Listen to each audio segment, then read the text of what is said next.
And we're singing. We're singing. Dun, dun, dun, dun, dun. It's time to talk about fire.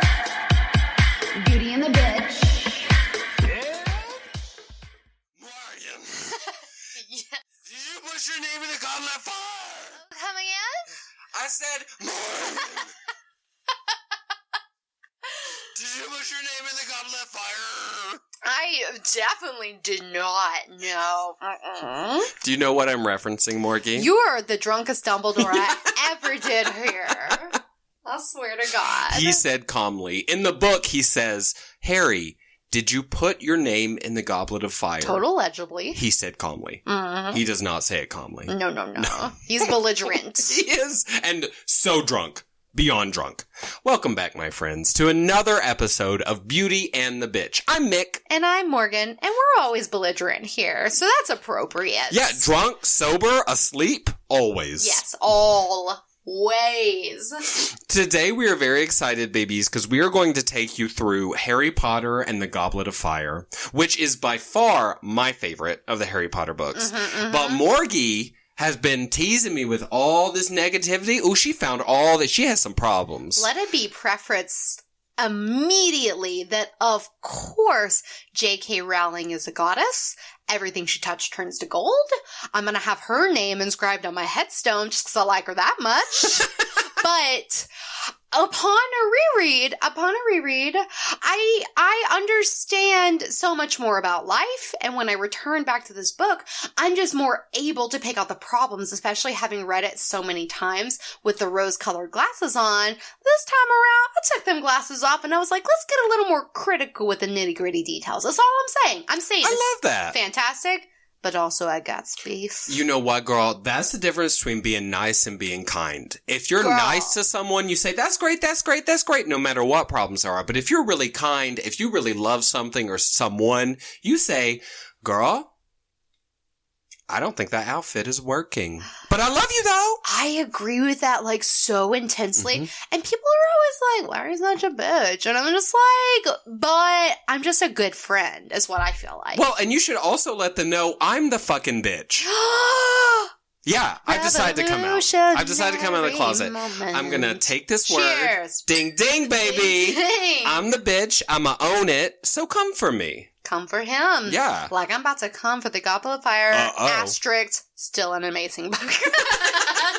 I feel like it's so hard to say the negative things without being like, but also it's amazing and shut up and take my money. Yeah, well, I mean, it's a very high bar. Harry Potter books set an extremely high bar. Oh, yes, girl. And of course, coming off of Prisoner of Azkaban, which is my favorite book, it just reiterates for me all the things that I think are great about that. So I kind of think that's where I'm coming from, too. But let's take it down a notch. Okay. Let's start at the beginning. Okay. I'm going to hit you with just some facts and figures because we love Harry Potter, even if we might have some scruples.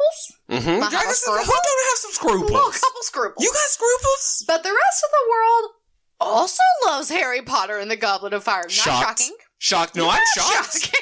I'm blown away. Well, girl, let me blow your mind a little further. Okay. On Goodreads, this book received almost 2 million ratings. 2 million! Girl. And the average came in at 4.53 out of 5 stars. So people intensely loved it. I did write down the number of 1-star reviews just for all those shady hoes out there. 6,803 1-star reviews. But girl, out that average of 2 million, still good. That's true. That's like one little podunk town somewhere. Yeah. If every just person basically in that town every hated Baptist person in Mississippi made that rating. Oh my goodness. They probably didn't even read it first. Girl, that's sad. well, that's ignorant. That's Mississippi. The only state that Arkansas is appreciative for because Thank God for Mississippi. Always Mississippi. We're 49 and they're 50 in whatever rating. So yeah, we love Mississippi. Yeah, we do. But we also love, if you're listening from Mississippi, we know you feel us. Yeah, and we love you too. And we mean that sincerely. Yeah. And then, Goblet of Fire movie got 88% on Rotten Tomatoes, which I feel like all the Rotten Tomatoes reviews are very generous for the Harry Potter film. But maybe because we're such super fans, it's easy to pick those apart. But I'm not quite sure that I think it's an 88% movie. But to be fair, I also did not rewatch it. Well, there is that scene with Where Cedric Harry. takes his pants off? Yeah, Cedric, there's nudity, and then Harry takes that bath. And I distinctly remember when that movie came out, I was like, it was very uncomfortable because Moaning Myrtle and I had the exact same goal, which is let's see Harry Potter's dick. Who were we to know that just a few short years later, Goog it. girl, you can goop that shit. That's a dream come He true. put it out there. Mm-hmm. Not unimpressive. No, I mean, I've seen better, but I watch a lot of gay porn. It's really not fair to compare any real person's dick to a gay porn star. That is so fair. Yeah, I've had to stop doing it. Just in the last week, I said, girl, you're not a gay porn star. Well, yeah, that's a good outlook on life. Mm-hmm. I popped that butt plug out, and I just kept going. Well, that's a story for another time. Okay. Bonus episode. Okay, I'm sorry. Okay, a couple more facts and fics. Yeah. So this book actually was a really important milestone in the series because it was first published on July 8th, 2000, which is exactly 1 year after Prisoner of Azkaban. And it was also simultaneously published at the exact same time in the US and the UK, which is the first time they did that, right? So that's a huge leap for the US fans to not have to wait, because that shit is terrible to wait. Mm-hmm. So that was a big deal. And then the movie was released on November 18th, 2005. So a mere 5 years after. So that's crazy. Gosh, we've said it before, but I just have to say again, this is this whole Nelson Mandela syndrome where you just think the world is different. The Berenstain Bears thing. Like, I do not remember that close. The movies coming out that close to the books. Neither. I felt like we waited like a whole lifetime of man. I know. Yeah. It's crazy. It's crazy. So just a mere 5 years. Okay, and while that movie had its run at the box office, it garnered $896,911,078 total. So almost $900 million. Almost $1 billion for Harry Potter and the Goblet of Fire. One movie. Yeah. And their production budget was only $150 million. So it's safe to say they crushed it. They crushed it! They took the honey home. You know what? Is that thing we're going to try and make work? Taking the honey home? Is that the new thing? I like it. People in Bulgaria are saying it. Victor Krum was saying it. What did he say? Take the honey home? It's so fast. I like it. Look, here, am I using it correctly? Tonight I'm going to get on Grindr after shaving my entire body. Ooh. And I'm going to take the honey home. Is that right? TBH, that's a better usage of it. Okay. So approved. Yeah. So speaking of taking the honey home, we love honey and we love this book. Really good transition. A+ 5-star transition. So I thought maybe we could just talk about some of the things that I didn't super love about it and pepper in all the awesome things that are great about it, okay?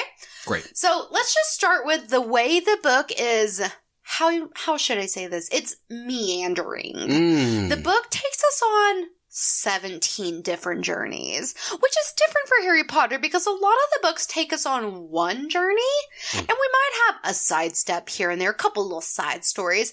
There were legitimately 3 main storylines to this, at least. Okay, let's break that down. So the first main storyline that we encounter is the fucking Quidditch World Cup. Like, that is its own scene setting, character introducing, profiling of different characters storyline all in one, right? We learn about Ludo Bagman, we learn about Barty Crouch, we meet Victor Krum, we learn about the Quidditch different teams, and we learn generally about the sporting event and more about the fans. That could have been its own thing. That could have been a novella that she published as a side story of the Quidditch World Cup, to be honest, 100%. Do you feel... Oh, we also learn about the Dark Mark and about the Death Eaters. Harry didn't know what the Death Eaters were until the Quidditch World Cup. And don't we meet poor Winky at the Quidditch World Cup? That sad character just got cut altogether. Girl, they didn't have time. A lot does happen right off the bat. Let me ask you, because this is one thing, because I've got this little list I was making of things I like, things I don't like. I know we're going back to some of the meandering, but do you like the Quidditch in Harry Potter? Are you glad when it goes away? Because I'm iffy about it. So J.K. Rowling famously, kind of recently said in, an interview or something that her least favorite question she gets asked is about the rules of Quidditch. She's like, do you have a beef with Harry and Ginny? Do you want to know more about the Patil sisters? Are you curious about all these nuances? Great. Don't ask me about Quidditch. It's a game. I invented it. Right. She does not have time to answer the questions about the rules. Well, and she wrote that whole book, Quidditch Through the Ages, right? That little mini novella book. I don't know. I only read that one once, to be honest. A book about sports is not my jams. But I feel like she pretty much tells you a bunch of the rules and, weird oddities in that book. People have beef with the snitch being 150 points because they think that, inevitably, which she specifically changes it for the World Cup, I think probably to counteract this, but statistically speaking, if you catch the snitch, you're gonna fucking win. Yeah. Right? Yeah, unless it's been a super long game and y'all have dominated. Yeah. Right. And that's not what happens in this World Cup. Crumb just catches it to put them out of their misery, but it was not a long game. It lasted very briefly, it was written very shortly and then it was just done and everyone was like, oh, that's that. And Mrs. Weasley even mentioned specifically that the games have gone on for days or weeks even. So anyways, I think it's interesting that they did it in the summertime. It fit for the story, but for one, what if it did go on for weeks? Are the kids going to be laid back to Hogwarts? Are they going to leave early? What are, people got to go to work? I don't know what the deal is with it. But long story short, I actually am a fan of Quidditch because I don't get behind sporting events, but I want to. I want to be a part of some kind of camaraderie, but I just don't care about any of the things that are provided for me. But Quidditch is a thing I can get behind. I'm with you, Queen. It's just when we were talking about Star Wars and I was saying you have to invite me into this thing as a queer person, as a woman. I think, I don't want to speak for you, but I think there's definitely some overlap there. When it comes to sporting events like the NFL, I wouldn't mind caring about that. That would be awesome if that was something I cared about. I could bond with all the butch men that I'm frankly afraid of if I cared about that. But here's the thing. I don't feel invited into that world. I don't think they want me wearing, glittery eyeshadow and cheering on my band in the stadium. Well, I'm just saying. But Quidditch, I mean, granted, there are no queer characters, but Quidditch invites us in. It's for everybody because it's ridiculous. And I think it's a little bit of vestigial, child logic from the earlier books. And that's probably part of the reason Rowling doesn't want to talk about it all that much is because it isn't that well worked out, but it's a fun thing. And I think that the World Tournament or the World Cup is a really fun scene and really important as well. Really, really important, right? And so all this stuff happens. We meet all these different characters. The Death Eaters come back. Harry learns about that. And then, okay, we're back off to school. Secondary surprise, there's this whole fucking thing called the Triwizard Tournament that the whole fucking book is about, okay? So that's the secondary thing that's a whole plot line unto itself. And there's a lot that goes into that, right? There's a whole lot. And then the third plot line is the rise of Voldemort. It's this whole separate thing that's just kind of interspersed throughout. It's always on the horizon. But they're just that's a lot of stuff. And then inside of that, a lot of stuff. We've got Hermione exposing Rita Skeeter. We've got this whole Rita Skeeter storyline. Oh, the whole Rita Skeeter subplot, yeah. We've got this whole Crumless Hermione and Ron's angry storyline. We've got this whole Harry loves Cho, but Cho's with Cedric, and then Cedric's dead storyline. And then we've got this whole fucking just all these things layered and layered and layered and layered. And it's just a whole lot. Yeah, you didn't even mention what is obviously the best love story in the entire book. Oh, tell me more. It's Hagrid and what's her old face? Madame Maxine, girl. Which in the movie, I have to say, they played for laughs, and that's fine. I'm not upset about that. In the book, it was serious. It was. I remember being actually touched and thank God Hagrid found someone. I'm so happy. But in the movie, they don't play it like that at all. So, and I also forgot the tertiary storyline of Hermione fighting for elfish welfare. Oh yeah! What's it called? Smut? No. Spew. Yeah. Society for Protection of Elfish Welfare. Yeah. So there is a lot. I have to tell you more now. Did you feel like it didn't come together enough for you? Because I think that your minus in this case is almost my plus. Like, I love how packed this book is. And some of the later books, which I know you've described as flowing much better, like books 5 and 6 are my 2 least favorites. Mm-hmm. Granted, just like you, compared to other books, they're still real high on my list. Yeah, still real great. But I thought not enough happened in those. So well, I do think that it came together. I think it was just like, for me, coming off of like book 3, I think, of course, is my favorite, but I think it's the most clean storyline because you have this whole central like build up around Sirius Black, but then that's basically a thriller because then it gets turned completely on its head and the story completely changes, but it still follows like one linear story path. It's all about Sirius Black. But this one, I'm just like looking in so many directions that it is quite a long book, like 800 pages. It's the first big one too. I'm sure that's connected. Yeah. But it just took so long and there was so much to try to remember that for me, it just felt really scattered. But all the storylines are really important. Like, she needed to say all those things and I get it. But for me, it just, upon a reread, I understand more of the flaws of the story and how it definitely seems like the first extended cut. Like, it feels like an extended cut of like a movie, right? They're like, and also these things happened, which are important things, but like maybe some of them like could have been cut if, you know, when you think of it like the movie world, like, oh, we'll just cut that. It's whatever. I don't know, but I love it. I think it's really great, but you know what fucking happened here? My friend Ashley, she was telling me that she thinks The Goblet of Fire is the worst book. And I had those words in the back of my head when I was reading and it made me a little more critical. And then I was just kind of like looking at some things online and like what other people said. And really, most of my criticisms are just kind of like funny observations about how all those things come together. But I also think that because we're entering the world of like, this is the first kind of adultish Harry Potter book, that there's a lot of big questions that we're leaving unanswered and unaddressed. And we're kind of just like throwing more stories at it to be like, so anyways, moving on, this other thing happened. Let's worry about that. You know what I mean? Absolutely. I agree with you that this is, it almost seems to me like this is the place. The writing and publication of book 4 is the place at which it became very clear that Rowling was going to be a bajillionaire and that, you know what I mean? I feel like the popularity of the series hit a point and she was able to say, I don't want to cut that, and so I'm not going to cut that. You know what I mean? She had the power. Exactly.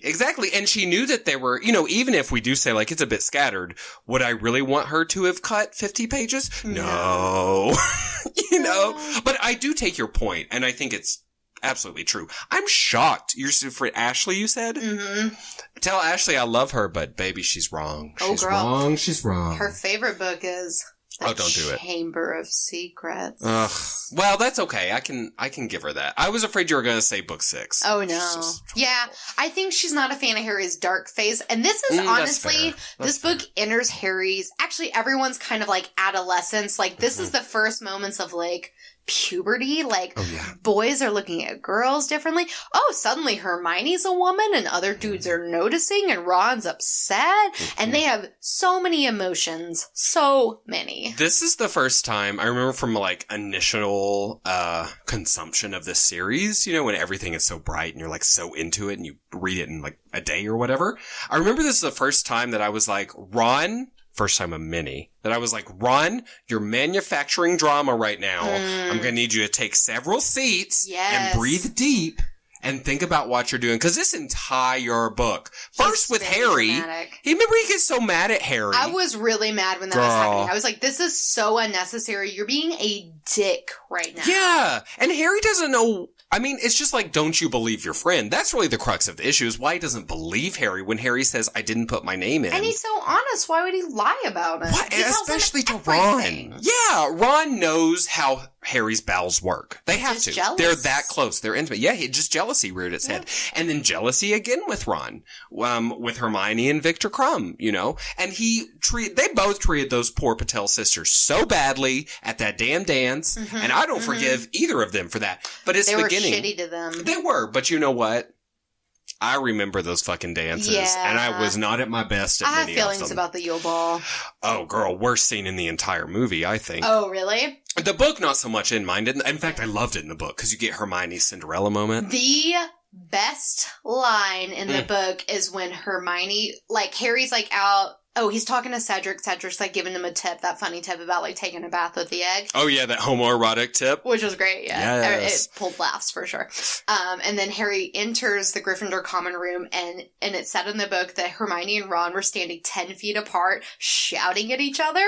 And, like, the only line that Harry caught was Hermione saying, well, if it bothers you so much, maybe next time there's a ball, you could ask me before someone else does. And then she storms off, and Ron's like, oh, she completely missed the point. And Harry's inner monologue was like, actually, it seems like she's the only one who got the point. Oh. You're secretly in love with Hermione. Mm-hmm. I love that because how brave of her to, like, you know, to give, like bring the words to life, right? Like, that she could actually say them, because often it's hard to say our feelings, especially to our friends, especially if we have, like, a weird, like, you know, romance, like, sure. undercover relationship going on.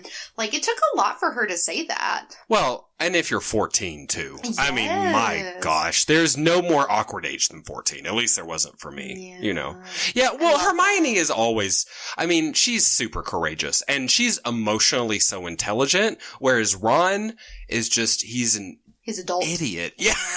I like him, but he's a damn fool. He is, and she knows it, but I think she loves him a little bit because of that. Oh, yeah, I think so, too. Makes her feel smart. Well, yeah, and she gets to take care of him, you know, oh, yes. which is important for a lot of people. Yeah, she know. got that power. Yes, queen! She wears them pants, yo. Mm-hmm. Another thing that I really like about this book, though, is because they're kind of, like, hitting this puberty stage and going through all these changes, I think a really big transformation we see for Harry is that he's deeply humanized because, and I think I've seen a meme about it before. It's like the first 3 books, Harry Potter's like, fuck yeah, I'm Harry Potter. But then in book 4 and on, he's like, fuck, I'm Harry Potter. And he knows that he, like, needs help. Like, he can't do anything by himself. Like, of course he's relied on them forever, but in this book specifically, he's like, I can't do this. I need help. I need you to figure it out. I need you to help me. And the fact that he's open to that as a person is, I think, a really big thing. It's, like, one of the best qualities he has. Mm-hmm. I 100% agree. I think that's what makes him kind of a hero in a way. I always think of, like, because this was formative for me, Power Rangers, right? Power Rangers are powerful by themselves. They're, you know, martial artists, whatever. But they never, ever, ever can beat the villain until they team up. They always have to team up. Justice League, right, is another great example. Like, superheroes in general, with a few exceptions, they work as a team. And that's where their power... Perfect. Wine being poured, girl. There's no need to... I mean... Yeah, it's just a bathtub full of wine. No big deal. I think in general, to me, that's what makes a hero. I think the good guys have to work together, and that's what makes them powerful. And Absolutely. The bad guys, non-gendered bad guys, always are like, I'm just gonna get all the power for myself and be the only one, and that's always their Voldemort. downfall. It is Voldemort. Yeah. Oh, girl. I watched... There's some feelings. There are emotions running across your face right now. Okay. So I watched this video today that has, like, a ton of views on YouTube, and it's basically like, here's a breakdown of Voldemort in 25 minutes, which... Like, it's all, like, information I knew, but hearing it all compacted together for 25 minutes straight is just, like, eye-opening. And, girl, Voldemort could never... It's, like, crazy. Like, I don't even know if I had ever, like, visualized those words in my head. But you know how Voldemort's mom... She fed a love potion to his dad because she wanted him to love her, and she duped him into marriage, and then they had this baby while he was on the love potion, and then she took him off the love potion because she was like, he'll love me forever now, but he didn't, and he left them. Yeah. Because he was conceived under the spell of a love potion, he is devoid of all emotion and attachment because of that. And so that's the root. He has many problems, but that's the root of his lack of empathy. And because of that, he can't form friendships and he can't love other people. And essentially, he becomes Voldemort because of that, like, Essentially because of that one fucking fatal mistake, because he would never exist if she hadn't did the love potion. But that is like the crux of his inhumanity. And it blew my mind to hear them say that in this video. And then also the other cool thing that they said that I was like, I don't know if I knew this, but maybe I did. But Voldemort came back into the school because he needed to stash the diary, the Horcrux that he had made. But also he used it, he came in to meet with Dumbledore because he wanted the Defense Against the Dark Arts teacher position, which had previously, a job had been promised him by the former headmaster that was like gone. And then Dumbledore was like, no, we good, cause duh. And so Voldemort was so upset at being like declined, whether or not he wanted it or not, he put a curse on the Defense Against the Dark Arts position. And apparently that's why the post can't be held for more than 1 year. I missed that somehow. I was like, did they say that and I just didn't see it, or is that in the subtext? Is that a fan theory? What? That's what this video said, and I was like, oh my god, it makes so much sense. Makes perfect sense, yeah. So that's essentially why. And so maybe when he's dead, the curse is broken. Oh, maybe. It makes sense. Yeah. Yeah. Girl. Who's the last Defense Against the Dark Arts teacher we see? We're jumping forward. It's like an evil person, and they changed it to just Dark Arts. It's the Caraway twins or whatever in book 7. Oh, yeah. Because Harry drops out. Stuff goes so bad in book 7. Wow. It was Dolores Umbridge. Oh, my God. And then shit went south. Harry dropped out of school, and then it was those Caraway people. Oh, Lord. Or whatever. I'm pretty sure. Pretty sure. But before that, book 5.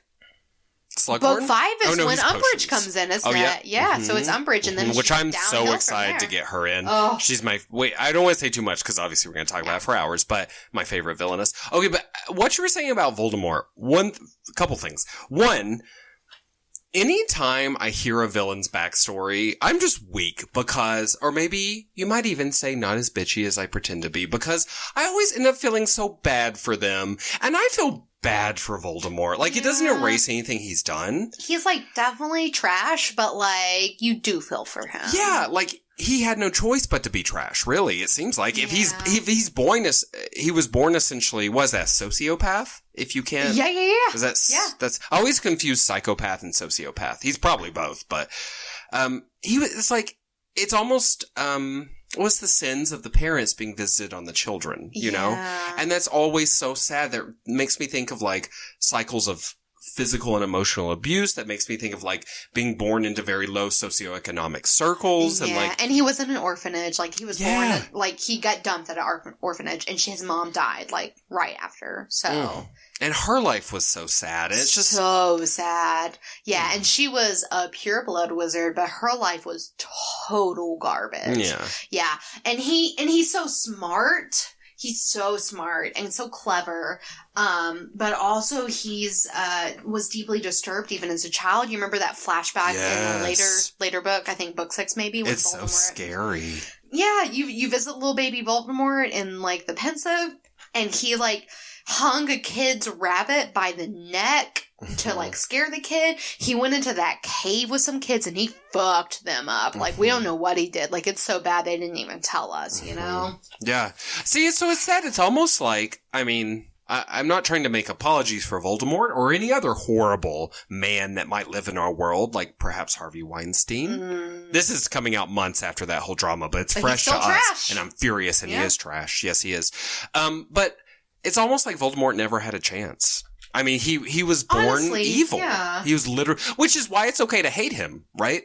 Because he was just evil, and that's all there is to it. Oh, it's such a bummer, though. But yeah, that was a really good video. If you guys just want to get in a wormhole, try to YouTube that motherfucker. I just have to tell you, one of my favorite, speaking of Voldemort, though, one of my favorite things is Ray Fiennes as Voldemort.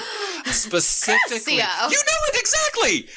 You know it exactly. I know that's what you're going to say. That is probably my favorite Voldemort moment in the entire series. I think it's so fucking funny. You love it. Well, I like it because, you know what? He talks real weird as Voldemort. He is, well, I mean, I'm not trying to claim him. You know, he's kind of fey, though. He's kind of queer. Yeah. The way he, like, moves and, like, does his thing. It's very... I don't think he's gay. I don't want him to be. But there's just something... He's, like... Voldy? He's not gender normative. I'll say that for sure. Voldy or Ralph Fiennes? Well, both in that role. But, mostly Voldy is who I was talking about. I don't think he's gay, only because...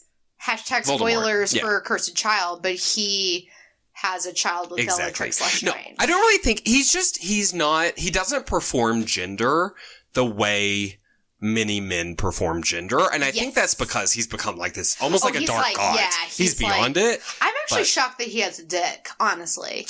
After all this, like, rebirth situation, like... Well, maybe he... there are lots of ways to get sperm out of a body and into a person, so. I guess. Actually, I find it deeply disturbing to think of him having sex. Oh, like, me even too. though if I was him, I would definitely fuck all of my Death Eaters, like, all of them, like... You just fuck them every all? single one of them. But, like...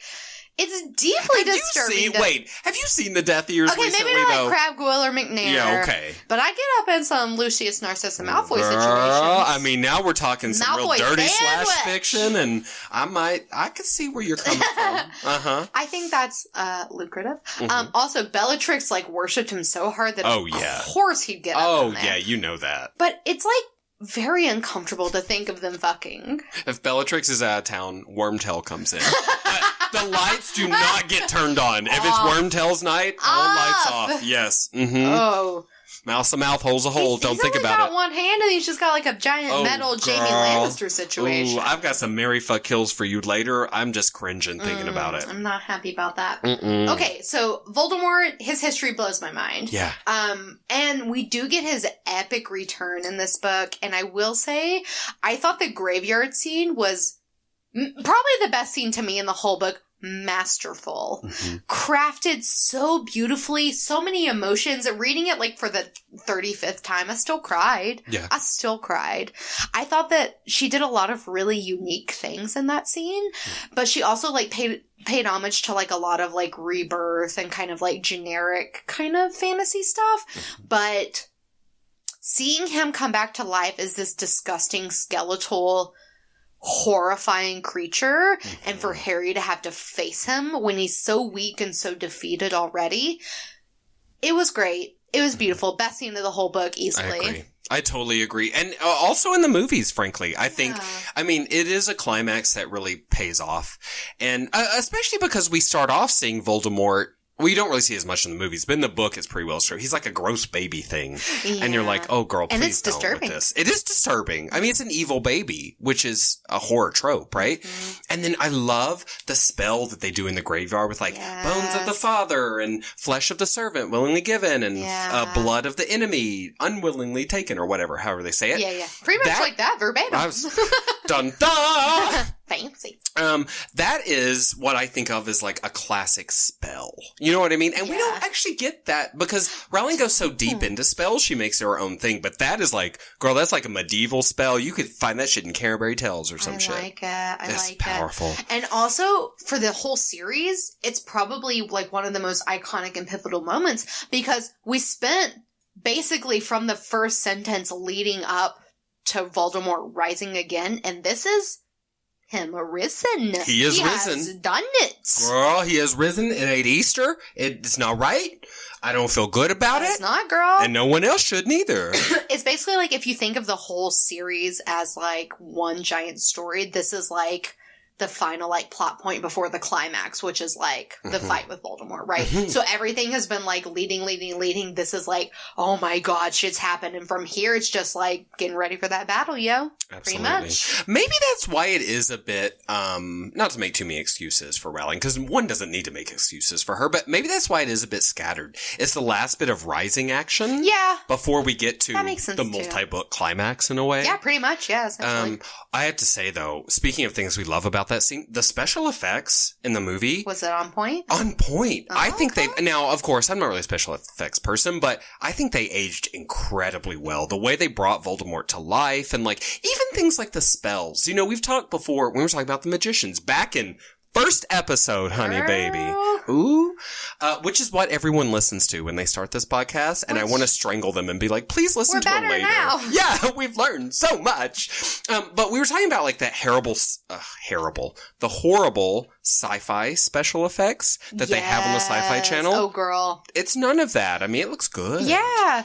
Well, and they changed directors for this movie to Mike Newell, and they originally wanted Alfonso Cuarón to do it, but he like wanted to do some behind the scenes stuff. So I think Alfonso Cuarón everyone worked like behind the scenes, and this was like Mike Newell's interpretation.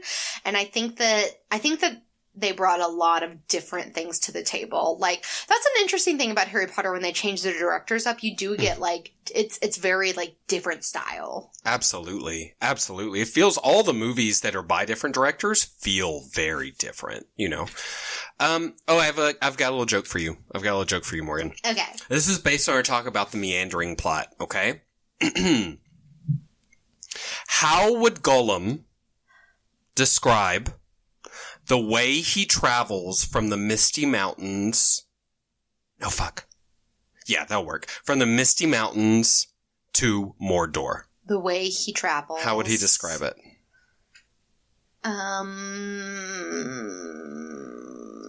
Me and the ring. Oh, no! It's so I just thought of that right now. Meandering. Did you really? Yeah, just really. Oh, I was trying to think of a pun with Precious. It actually doesn't really work from the... I'd have to just switch up the thing, because he doesn't have the ring when he goes. But like, it'd be, you know what it'd be? How would Gollum describe his travels with Frodo and Sam? Me and the ring. Because he would just ignore them. It's all about him and the ring. That's a good joke. Girl! I'm going to make a book of jokes and become a millionaire. It's just that one over and over. Yeah. I love it. That's great. That's great. That's great. Thanks. I was proud. Speaking of meandering, I had a couple just facts about the movies that I thought were interesting. Shit, yeah. So this movie was the first movie to get a PG-13 rating. Mm-hmm. So they really turned up the heat. Mm-hmm. And then, of course, they have that new director. Originally, Mike Newell wanted to make it 2 separate movies, released only a couple months apart.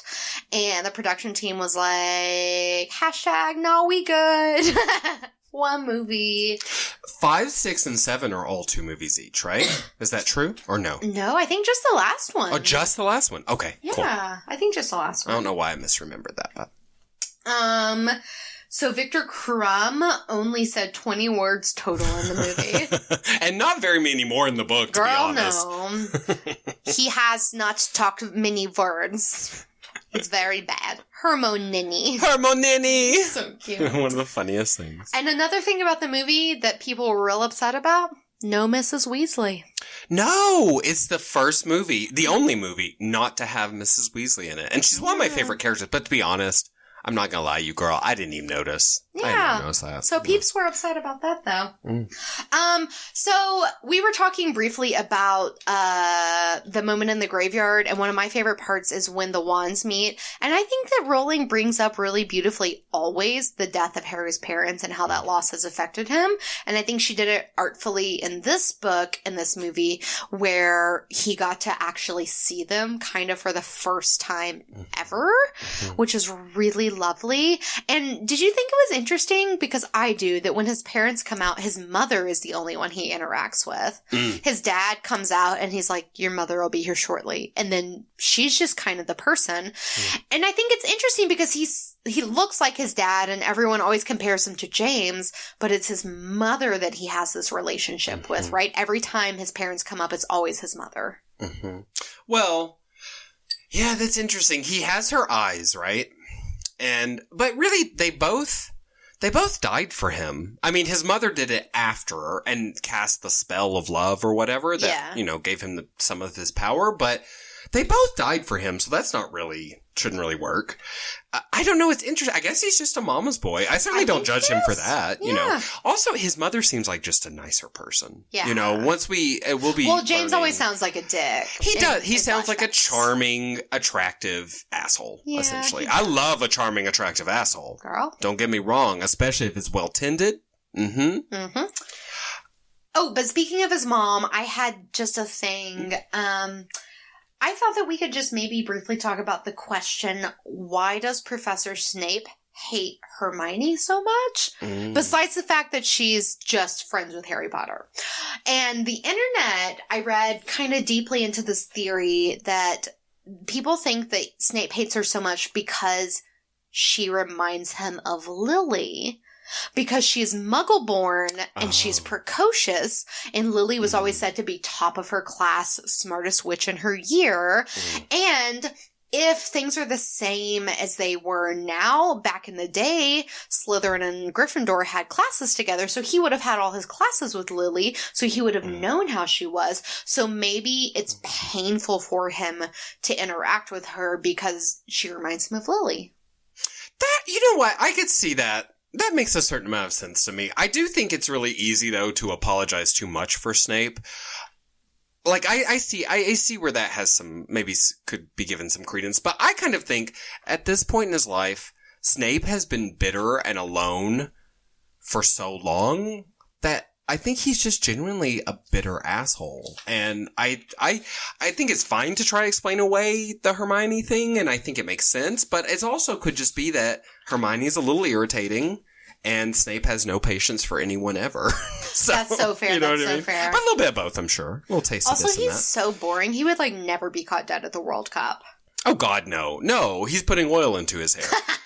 And tearing small holes into his robes. He's so greasy. To wrap up World Cup discussion, I will say the World Cup looks like so much fucking fun. It would have been amazing to be there. Yeah. I would love another problem I have with this book. Can we please talk about the Triwizard Tournament? Yeah, I love the Triwizard Tournament. The what's your rules thing? of the Triwizard Tournament are unclear. Harry's what's your name in the goblet? You know what? Even if he did put his name in the goblet, you know what my number one beef with this issue is? So Harry's name came out of the fucking goblet, and Dumbledore was like, well, you have to compete now. He has to compete now? It's not an option that he just goes along with the tournament and does none of the tasks and sits on the sideline, because let me tell you what had happened. Fucking Fleur Delacour, she did not complete task number 2. What happened? Did she die? Did they set her sister on fire? No, they said, no points for you. Yeah. Last place. Yeah. So. Nothing. So has she not competed at all? What?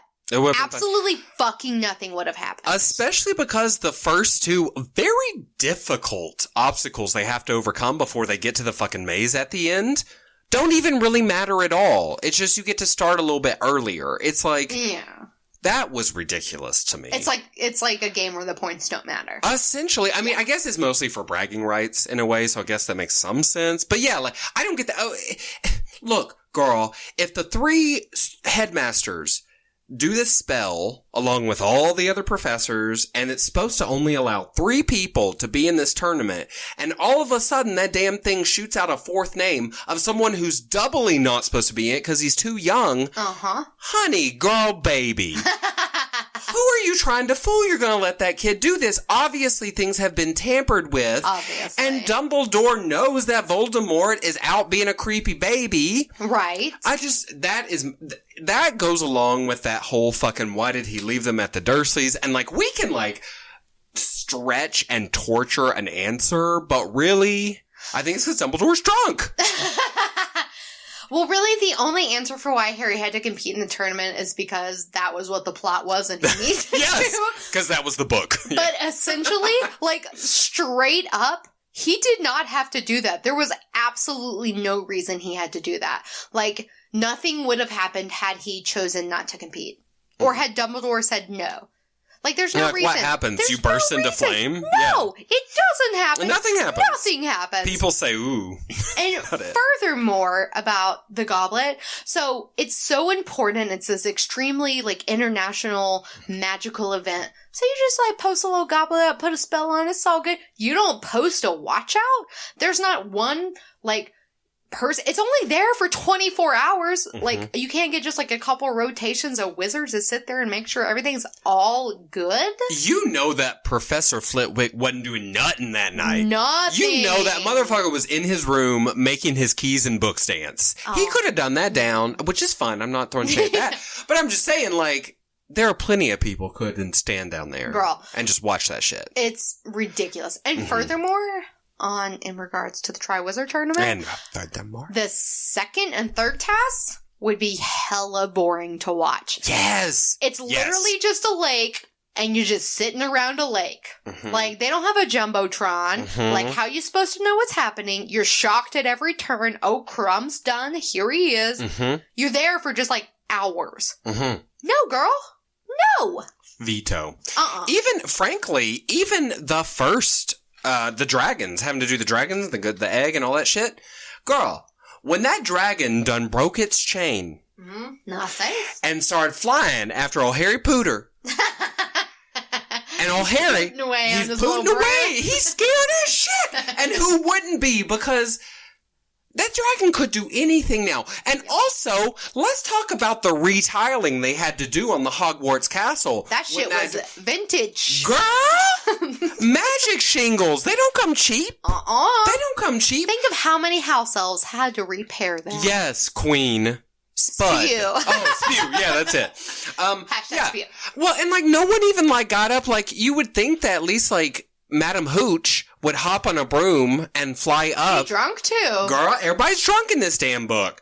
That blew my mind because Harry legit could have died. And more than that, that dragon was free and it could have mown through all of the people watching the tournament. Whatever. It's the last bit of kid book logic, so I'm just gonna let it go. But girl, when a dragon gets free, you don't just sit there and wait for the points to pile in. That's not what you fucking do. Unless you're Harry Potter. Okay? No, he didn't sit there either. He ran like a motherfucker. Well, he knew what to do. Yeah. So, the Yule Ball. This is another, antiquated thing that is tradition for this thing that we haven't done for who knows fucking how long. Generations it hasn't been done. And they're just, bringing it back, which I think it's a cool thing and I support that. But they're it's mandatory. You have to do this Yule Ball. You're super uncomfortable. It's only for, what year and up? Fourth year, I guess, because Harry goes and Ginny's not invited. And you're gonna be hella awkward and you have to spend extra money on a dress robe because there's required fucking shit. And then you have to go either have a hella good time if you're really cool or be miserable if you're awkward and uncomfortable. Mm-hmm. So you obviously would be miserable. I would have a really good time. But neither of us got a choice. Well. Choice has been removed from the equation. Sounds familiar, doesn't it? Harvey Weinstein? Well, yeah, all of it. Actually, just our whole life right now. Pretty much. So, I've got a little poem for you, Morgie. I did not write this myself, okay? Noted. Here it is. I want you to get ready to snap for me, okay? Because it's a really good poem. Move your body like a hairy troll, learning to rock and roll. Spin around like a crazy elf, a-dancing by himself. I boogie down like a unicorn, no stopping till the break of dawn. That doesn't rhyme. I'm not a very good poet, I think. Stopping and done. No, kind of. Put your hands up in the air like an ogre. Just don't care. Move around like a scary ghost, spooking himself the most. Shake your booty like a boggart in pain. Again and again and again, obviously. Get it on like an angry specter who's definitely out to get you. Stamp your feet like a leprechaun, getting it on, getting it on. So what do you think, Morgan? Is that good or bad poetry? Did you write that for real? No, girl. Those are the lyrics to that song that they sing at the Yule Ball. And I have to tell you, it may be my least favorite scene in all the Harry Potter movies. Ball? Yes, I hate it. It is such a it's a horrible song. Okay, I'm sorry, it just is. Let's talk about the pluses of the Yule Ball first. Okay, Obviously, we've already mentioned that that Hermione knows her worth, and she gets her moment at the very end of the night to tell Ron how it fucking is. Easily the best part. Amazing. And her Cinderella moment down the stairs. Also good. The other great part, in the movie, she walks down the stairs and everyone's like, oh, you're so beautiful. But what happens in the book is Harry and everyone's watching people file in. Oh, there's Crumb. He's got some girl. I don't know who that is. And then they meet on the dance floor. The champions have to go out first. And Harry looks over and he says he sees Hermione looking happier than he's ever seen her. And he's like, oh my God. It's Hermione. And she's like, hey, Harry, just casually, whatever. I'm here with Victor Crumb. No big deal. And he's like, oh my God, I'm so happy for you. So that's a really great moment. And then everyone is just staring at her, jaws dropped. And it said even Pansy Parkinson couldn't find a bad thing to say about her. Even Pansy couldn't? Yes, girl. Oh. So she super had her Cinderella moment. Easily the second best thing after her knowing her worth. Other great things is that A lot of the teachers get real drunk. Mm-hmm. I see McGonagall drinking, letting her hair down, literally and figuratively. Which is fabulous. Yeah. I don't appreciate when Flitwick goes crowd surfing. I think that's fucking lame. A little much. Yeah, it's a little much for me, but it's okay. I'm not trying to yuck their yums. Yeah. Another good thing is Harry, who I think in the movie looks deeply unattractive with his haircut. In the books, they make him sound so precious when he matches his emerald green robes to his beautiful eyes, and it really just sounds like it pops for him. That's not the movie situation, but in the book, it really sounds like he's like, kind of looking sharp for the night, which I appreciate. Yeah. Well, you have to look sharp if you're trying to steal Cho away from fucking Cedric Diggory. That's one of the bad moments. Is just Harry pining away all night for Cho and Cedric being there with her. And Ron being doing the same. Yeah. So, I don't know. I'm kind of out of good moments for the Yule Ball. It's like a fun thought. Like, it's this fun ball. But it's like mandatory fun, and that's not cool. Yep. I have to say, in the books, I had no problems with it at all, because Hermione was, when my reading of it, that was Hermione's day. You know what I mean? Like, it was all about Hermione in that scene. In the movies, fuck it. Like, I will fast forward through that shit. I think it's horrible. That's totally fair. So, mostly everything is bad about the Yule Ball, but also some, pretty cool moments. There are some good moments. Yeah. Can we talk about old fucking Cho Chang for a minute? Let's get it, girl. I got some feelings about Cho Chang. So, we get a glimpse of her in book 3. Harry plays against Ravenclaw, and they kind of have, a couple moments in Quidditch, and he's like, oh, who's that girl? You guys know who that Cho Chang bitch is? And everyone's like, yeah, that's just like Cho Chang or whatever. So, he gets kind of the feels for her in book 1, and then book 3, you mean? Oh, book 3, yeah, sorry. Yeah. And then there's a moment. Well, he's leading up to being obsessed with Cho, but there's this moment where Ron is obsessed with Fleur, and he's like, they don't make him like that at Hogwarts. And Harry looks over at Cho, and he's like, they make him fine at Hogwarts, which I think is sweet. Yeah, especially because what's her name? Fleur is she's got magic. She's That's half part. Veela. Yeah, she's seductive, magically seductive. So that he really does like her.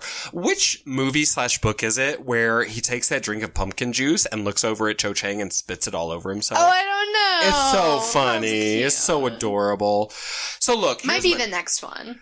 I think Rowling has set us up not to care a lot about Cho, or at least in my opinion, she did. Harry's heart. Yeah, and because she's not available, and then Ginny comes along, and she's obviously a better choice, and whatever. Yeah. But I never liked Cho. I never liked her. I found her to be not mean, not bad, but just irritating, and just not the girl. It's like you look through the room, and you look at Cho Chang, and I'm just like, not the girl. She can leave. Yeah. You know what I mean?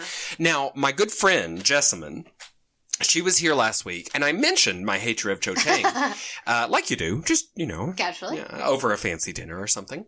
And she was like, but Mickey, Cho Chang, for one thing, she really tries to help Harry through the trauma of watching Cedric Diggory die in front of him, and Harry's having none of it. He does the boy thing, which I totally do, so I can't judge, but he clams up, doesn't want to talk about his emotions, just wants to brood and be moody, and Cho's all of book 5. Which is all of book 5. And Cho's constantly let's talk about him. You're the only one who we need each other in this moment. And Harry's just not having it. He just doesn't want to go there with her. She also does join Dumbledore's army later in the series. She also brings in old Marietta. Sneaks a lot. Yeah, who has that real bad acne that says sneak across her face. For reasons we'll get into in a future podcast. She a hoe. Well, she's something. But yeah, Cho, I don't have no time for damn Cho. To me, she was like, when you have a crush when you're younger and you have a crush on someone and they're so outside of your sphere of people that it's you crush on them and they're cute, but they're so eternally not right for you, but you just can't see it because you're but I want to be with them. But there's really no good reason for them to be together. No. She's just a girl in Ravenclaw that he thinks is pretty. Essentially. And he knows nothing about her personality. Nothing. He knows nothing about her. Yeah. And bothers to get to know her not one bit. Not one bit. Is she the only Asian character that we see? Well, she's the only Asian character with a Scottish accent. I know that for damn sure.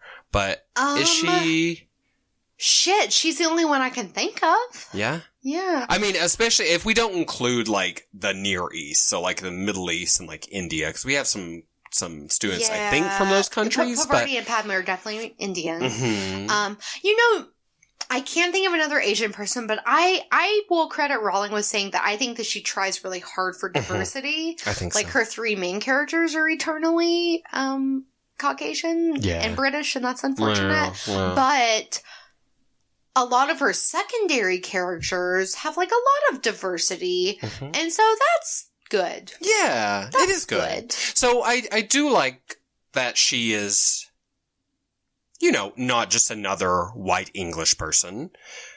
I don't dislike her as a person. If she was real, I wouldn't fucking scratch her eyes out, but I'm just not there for the That's Cho-Chang. fair. So you're not there for Cho-Chang. You know, though, that actress, Katie Leung, I think, she is in the new Trainspotting movie. T2 Trainspotting. Wait, but I saw that. She's an actress in that. I don't know who she plays. I didn't see it, but I shouldn't have been so high when I saw that movie. Well, see, she was probably the girl doing the heroin, if it's anything like the first Trainspotting movie. Yeah. No, I'll have to go back and see who she is and see if I can see a screenshot. Also at the Yule Ball, we get that Harry and Ron are sulky, and so they go off on their own, and they catch 2 conversations. They catch the Snape Karkaroff conversation. Oh, with the Dark Mark. Oh, I forgot. That's important. So that happens, and then later Sirius fills him in on Karkaroff when we find out that he was a Death Eater who went to Azkaban and got out because he made a deal. Which, if you just looked at his teeth for 2 seconds, girl, you wouldn't know about those things. But also, I have beef with he was in fucking Azkaban for being a Death Eater, and he made a deal. And so we'll just hire him as a headmaster to educate young people? No! Girl, he is essentially like the highest felon that you can felon in the wizarding world, and they let him go to be a headmaster. There is fucking, what's that school they go to? Durmstrang. Yeah. It's got some problems in the administration, and it needs to be addressed. Well, and that is something, you know, I've got a little game for you in this little second part of the podcast. We'll talk more about it. But that's, I mean, yeah, he is a really unique choice and very indicative of what they teach at that school. Yes. So they eavesdrop on that conversation, and then they eavesdrop on the Hagrid and Madame Maxime conversation, which was started out very sweet, very kind, and ended very heartbreakingly when Madame Maxime was like, "What are you talking about? I am not the giant." And she like abandoned him, and that was really sad. And old Rita Skeeter, being a little beetle, listening in. Oh, you know, I have some real questions. What base do you think Crumb got to before we get back to Rita Skeeter with Hermione? Ooh. Because Hermione's deeply offended that Rita Skeeter was eavesdropping on them and heard, like, any conversation that they had. And also, she is his most cherished person because that's who they stole for the little second task. So, like, how far did it go? Definitely making out. Oh, I mean, yes, definitely making out. I think definitely second base. I think there's probably some adolescent What's that, like, groping. boob touches and, like, butt grabs? Third base is fingers in the woohoo. You don't think they went that far? Well, they might have had sex, actually. You think so? Well, I don't think the only reason I never thought that, but you do mention she is his most important person of anybody? Right? Ever. Including his Quidditch teammates? Sorry. That's okay, it's a magic spell. Including his Quidditch teammates, his Quidditch coach, his parents, I don't know if he's an orphan, his siblings, his schoolmates, his roommate. He doesn't have a Ron or Hermione back at Durmstrang. Like, Hermione. So maybe they actually did fuck. Or maybe he wants to fuck her so bad, that's why she's so important. Yeah, that could make sense too. I Teenage think boys, yeah. I'm gonna theorize they went to third base, but Hermione didn't go all the way because she's like a little bit of prude, and also because she's deeply secretly in love with Ron and she hasn't realized it fully yet. So I feel like she might like get all the ways to there and be like, we might be seen, and then like stop. You know? I could see that. Because I don't really have anywhere to go. We've talked about that before, I think. Like, where do people, like, do all the bad stuff at Hogwarts? Because the girls' dormitory, it turns into a slide. But the girls can go in the boys' dormitory, but you don't necessarily want to go there in your little Ford poster and, like, draw the curtains and, like, get busy. Girl, we already talked. It smells like sweat and semen in So those you do it in, bedrooms. like, the bushes. But then, like, you got teachers patrolling. It's just a complicated, like... Hagrid's hut. That's where everybody goes to fuck. I Navi. Or the Forbidden Forest. That's a sexy place to go. I be getting some fungus in my ass. I can't be doing all that. You just wizard up a little blanket, a little bottle of champagne. This is a horror movie. The minute you start fucking the Forbidden Forest, those spires coming for you, girl. Well. They say skeet, skeet, skeet. But speaking of skeet, skeet, skeet. Oh. Which is...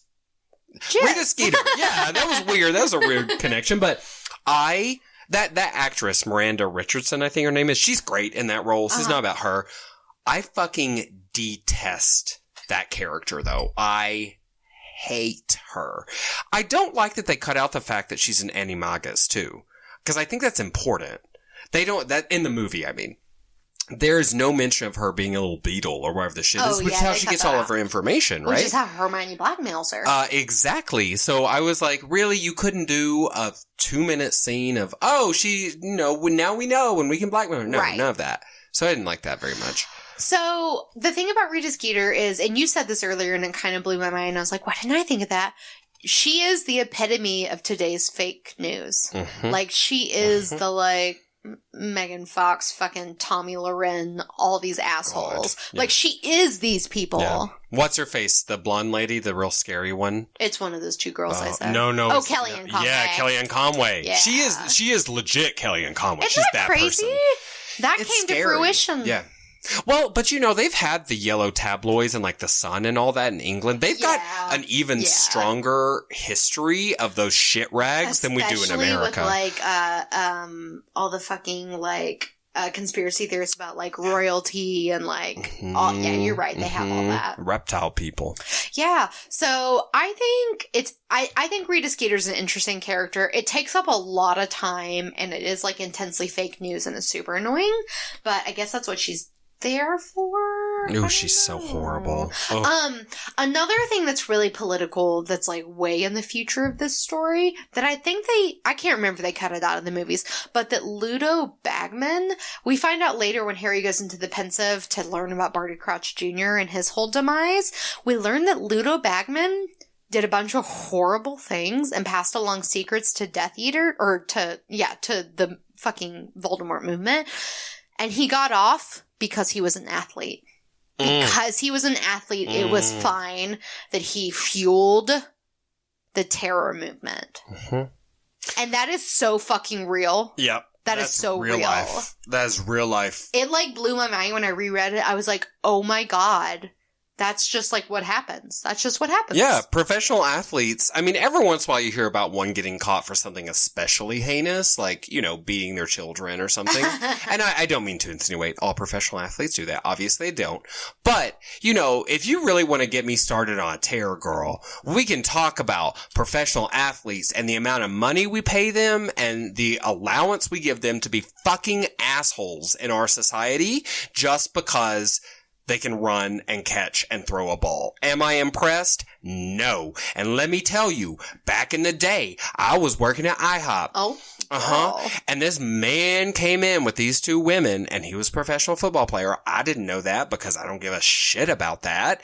And he started talking to me at the table about how, oh, you must get lots of famous people in here. And I was like, yeah, it's the middle of Chicago, so, less people come in. This is at like 4 a.m, okay? And he was like, well, would you ever get professional football players? And I was like, probably. I wouldn't know. And I walked away. And you know what? Because I didn't act all excited in front of his... He didn't tip you. He gave me a penny. That's fucked Which is so fucking shady. And you know what? Let me tell you, I cursed that man. And cursed? I cursed him. So I hope that all he is left with is a penny. That's the curse. I'm right there with you, girl. Losing it. Girl, that's messed up, to be honest. I'm not into that. I have kind of one more thing about the Triwizard Tournament. Oh, sure. That I think is shade. So the champions get to just skip into year exams. Yeah. They Which just is get bullshit. to skip them. Yeah. It is bullshit. So who knows if they even learn anything all year? Well, in Cedric,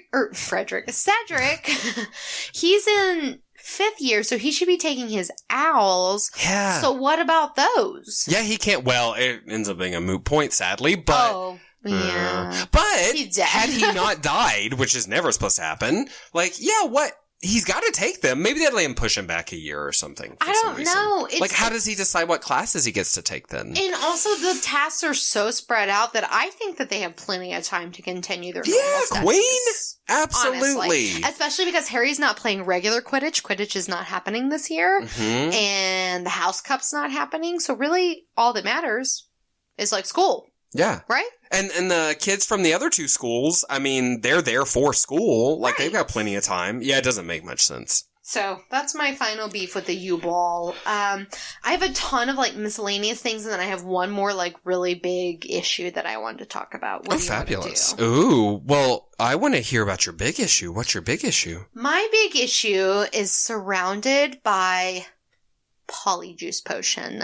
Oh, yes. So, Polyjuice Potion is somehow legal, but also deeply magical so much that it could dupe the world's most powerful wizard, being Dumbledore. Oh, I thought you were talking about me. No. Oh.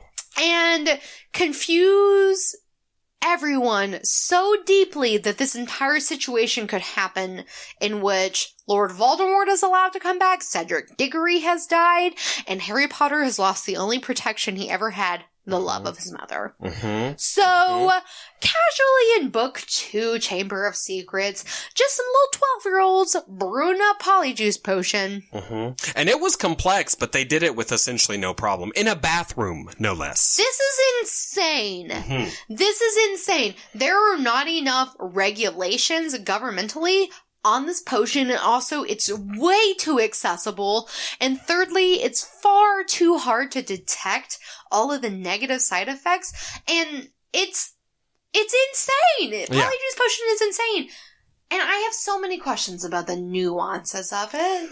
So you were saying something earlier that I thought was really fascinating about a pregnant woman. What happens if you're a pregnant woman and I dupe your life and I take your hair, say you're 8.5 months pregnant, so you're just moments away from that baby.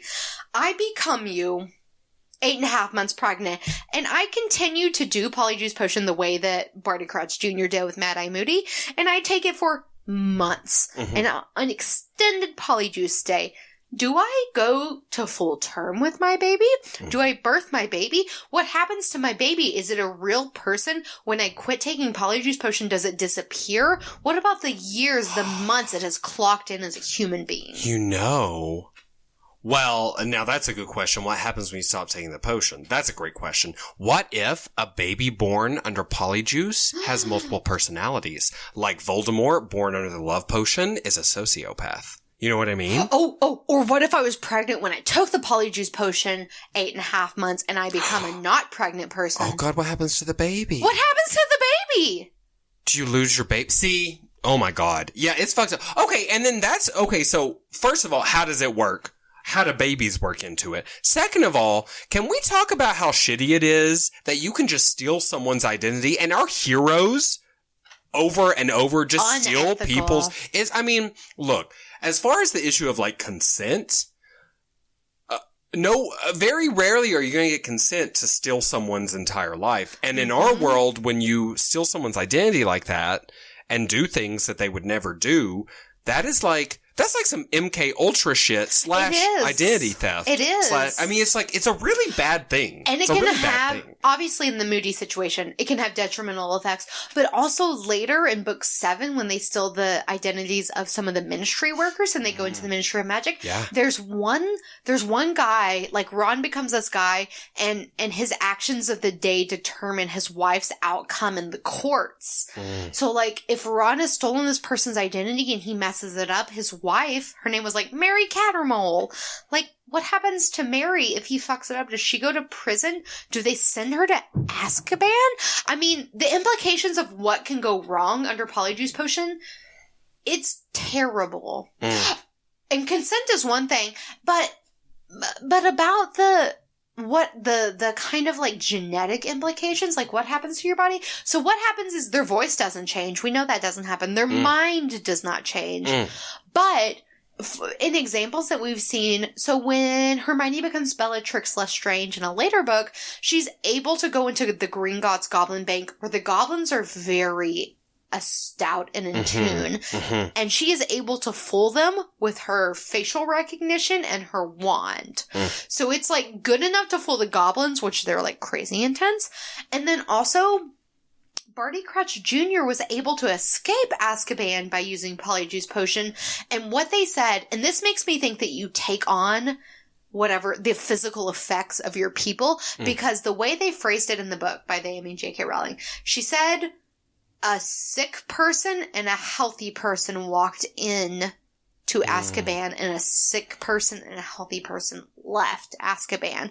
And the Death Eater, or the Dementors, are so attuned to the health and the status of the people that it would make me think that if it was a different kind of sick, because of course everyone in Azkaban is sick, but if it's a different kind of wet sick, in there, moist and drafts. Because she was like dying. She like died immediately after that. Yeah. I think that you take on the illness of the person. I do. Excuse me, I'm dying. Oh, you're dying, you're dead. I ain't gonna be making no Polyjuice Potion out of your hers right now. Oh, girl. Girl. They are pretty, though. They are pretty. So that brings me back to another existential question. Like, if you had cancer and you were dying, and I took the Polyjuice Potion and you were so dying that you were almost dead, could I possibly die from your cancer? Sounds like you could, so that'd be a good way to kill somebody. You dose them with the potion from a person who... But what if you take the hair and then the person dies? Do you then become a dead person? Oh, girl. Because that would be good. That's some good assassination. I don't know. See, it's like... Yeah. Well, it's hard because, especially in today's world, it's like how you can go online and people guess every twist in Westworld, et cetera, because it's like the hive mind of the internet figures everything out.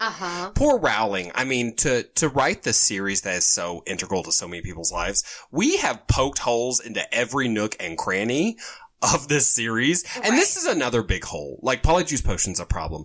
Can I just say, forgive me if this makes me the creepiest skis, if I had access to Polyjuice Potion, I would ask for hairs from all the boys I think are cute, and then I would spend all my time looking at myself naked in the mirror and masturbating. Oh.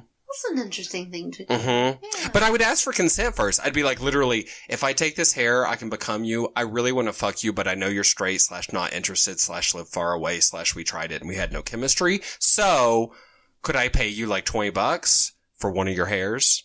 And then that's the way I would live my life. That's a whole industry right there. That could be. Hell yeah, girl. Brad Pitt could shave his head once and make $40 billion. Oh, girl, he could. He could save all the countries. But I wonder... If you took a young Brad Pitt hair, you would still become young Brad Pitt, right? You wouldn't become old Brad Pitt. And that's the place to be in the young Brad Pitt days. Girl, preach to that. So basically, Polyjuice Potion is an anomaly, and it shouldn't exist, and it should be deeply, deeply illegal. Freakishly, it's kind of like the Marauders map, and that's freakishly powerful. And never really explained too fully. So, yeah. So, I think that we realize the power of Polyjuice Potion with this debacle, and also I have, obviously, further questions to attend to. So, that really got me going, for sure. Like, you should write your PhD doctorate on that. Girl? Polyjuice Potion, effects and problems. I love it. Nuance and novelty. Oh, yeah, see? Look at you. Can I bring us down for just a second? Yes, just for a small dip. Okay, this is a small dip. We're talking about the Wizarding World, the World Cup, Quidditch tournament and stuff at the beginning of the episode. And I meant to say, but I just got sidetracked, so we're having such a good convo. I think that watching those Death Eaters march is, I don't often say this, but it's like pretty triggering right now. At least for me, the minute I saw, cause I was rewatching, I saw them marching through with they had like burning, something was on fire, setting all kinds of stuff on fire, and they were wearing outfits that are very reminiscent of the Ku Klux Klan. Yes. It was very affecting for me to see that, especially now with all the Charlottesville and the white power rallies that are happening all over the South and just disgusting skinhead people and neo-Nazis coming out of the woodwork. It was really scary in a way that it wasn't when I first saw it when it came out. It wasn't to me at all. And so I looked up to see kind of if Rowling had said anything interesting about this. I just got a very, very short quote here. She says, the Potter books in general are a prolonged argument for tolerance, a prolonged plea for an end to bigotry. And I think it's one of the reasons that some people don't like the books. But I think that it's a very healthy message to pass on to younger people that you should question authority, and you should not assume that the establishment or the press tells you all of the truth. Girl, so much truth. Yeah, so much heart, too. Yeah. You know, she really is, she writes what she feels, and she's a good person. She is a good person. Yeah, the Death Eaters are deeply disturbing on so many levels. You know, I had a question too. When they gathered in the graveyard, Voldemort went through and he pointed out he was like 3 Death Eaters missing here. This person's in prison. That one died in service. So like, how few Death Eaters are there that he remembers their place in a circle? And is it like a multi-tiered circle? You know what I mean? Like, cause in my head, there's like tons of them, but in that moment he made it sound like there was very few. Maybe that was like his inner circle of Death Eaters. What do you think? That's a really good, I've never thought about it. You know what would make sense to me is if there are lots of like, you know, peons, you know, who maybe are pressed into service but aren't really integral. Bitches. And maybe his inner circle is one of those that like you have to kill to get into. You know what I mean? So it can Bellatrix level. Exactly. So it's like only the strong allowed in this circle. And if you want to become a like main Death Eater and get that shiny Death Eater mask, it's like almost like a gang initiation. Like you've got to kill somebody. It's like Scientology. Exactly. That's a Scientology through and through. Kill somebody, you get to go to Planet Xenophon and eat bananas with Jesus or something. Oh, that sounds awesome. Sounds good to me. I love bananas. And I like Jesus. He's a nice man. So, yeah. But yeah, that's a really good question. I bet that it's hard to get in there. And I bet that he limits the numbers.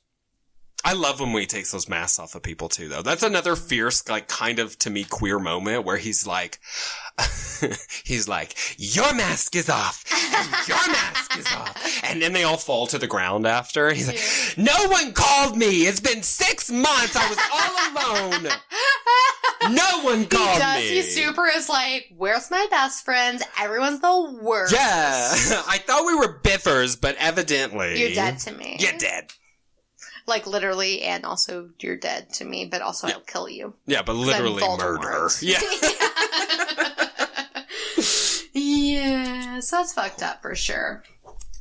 Well, sweet baby, I know you had some sort of scattered, let's say, meandering facts that you wanted to throw in. I've got a little top 10, but would you like to throw in some little factoids before we get into that? Yeah, just a couple of things. I'll say, once again, staying at the Weasley house is the fucking best. They had so much fun when they were there before the Triwizard Tournament. I would live there all summer. Yeah.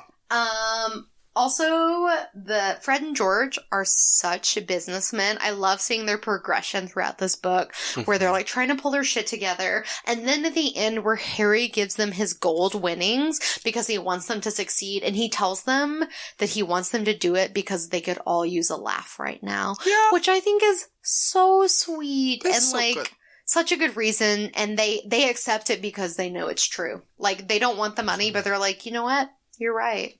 Yeah, we need not just for us, but for the world. Yeah. I enjoy the new students coming in and changing up the story. It's really cool to see all that, like, outsiders and all that. What do you think? Crumb, fugly or not fugly? Fugly. That's kind of unfortunate, though, because he ends up liking Hermione and we want to root for her. But also his only, like, really redeeming quality is that he's famous. It's just talent. Yeah, I mean, he's a sports person, so, yeah, I'm not... I kind of hate that he's so fugly. I wish that I don't mind that he's not super physically attractive. If he would just be maybe a little bit more verbal, or, like, you know, like, literally the only thing he has going for him, as you say, is his sports talent and his resulting fame, you know? He doesn't seem to be especially great at magic. Yeah, I'm not a big fan of him at all. I wish he was hotter just for Hermione's sake. You know? I mean, yeah, because she gets Victor Crumb and then she gets Ron. And no offense, because a lot of people think Ron's real cute, but no. He's not. Well, and she definitely doesn't fuck Ron until, like, way after, like, the last battle, because they don't even get together till then. So, So if she's spending all this time not getting any, Girl. I'm just like, I'm sad for her. Sexually you know? frustrated. Yes. That's why everyone gets mad in book 7. They're just horny Girl, as shit. That's for sure. You know Harry is, because every time he sees Ginny, they get like hot and heavy for like Yep. 1.5 seconds, and then he's like, I have to go. And what they obviously should have done is all 3 had a threesome when they were all mad in that tent. And Ron had been carrying around, we're jumping ahead in time. They should have just fucked right then. I They think just bond their friendship together. oh yeah, you're Like for an- sure. like like an an it. it, yeah. I will say, this is getting ahead of ourselves because we're not there yet, but I think in book 7, I think Harry and Ginny totally fuck, because their relationship takes a whole nother change. And every time they see each other, it's like, I know, and we'll be together again, but we're not right now. And you don't get there. You don't get there without a little sexy sex. Oh, exactly. Well, and also, you know, in book 6, essentially the trope of the whole movie is Harry's always like, smell my fingers. Smell my fingers. I never put that together before. I thought that was some magic shit. Okay, the last like side note that I had is, we didn't really talk too much about it, but Hermione with her spew stuff, I can't decide if I love it and I'm there with her, or if I'm like, give it a break. Like, honestly, I don't know how I feel. I don't know how to feel.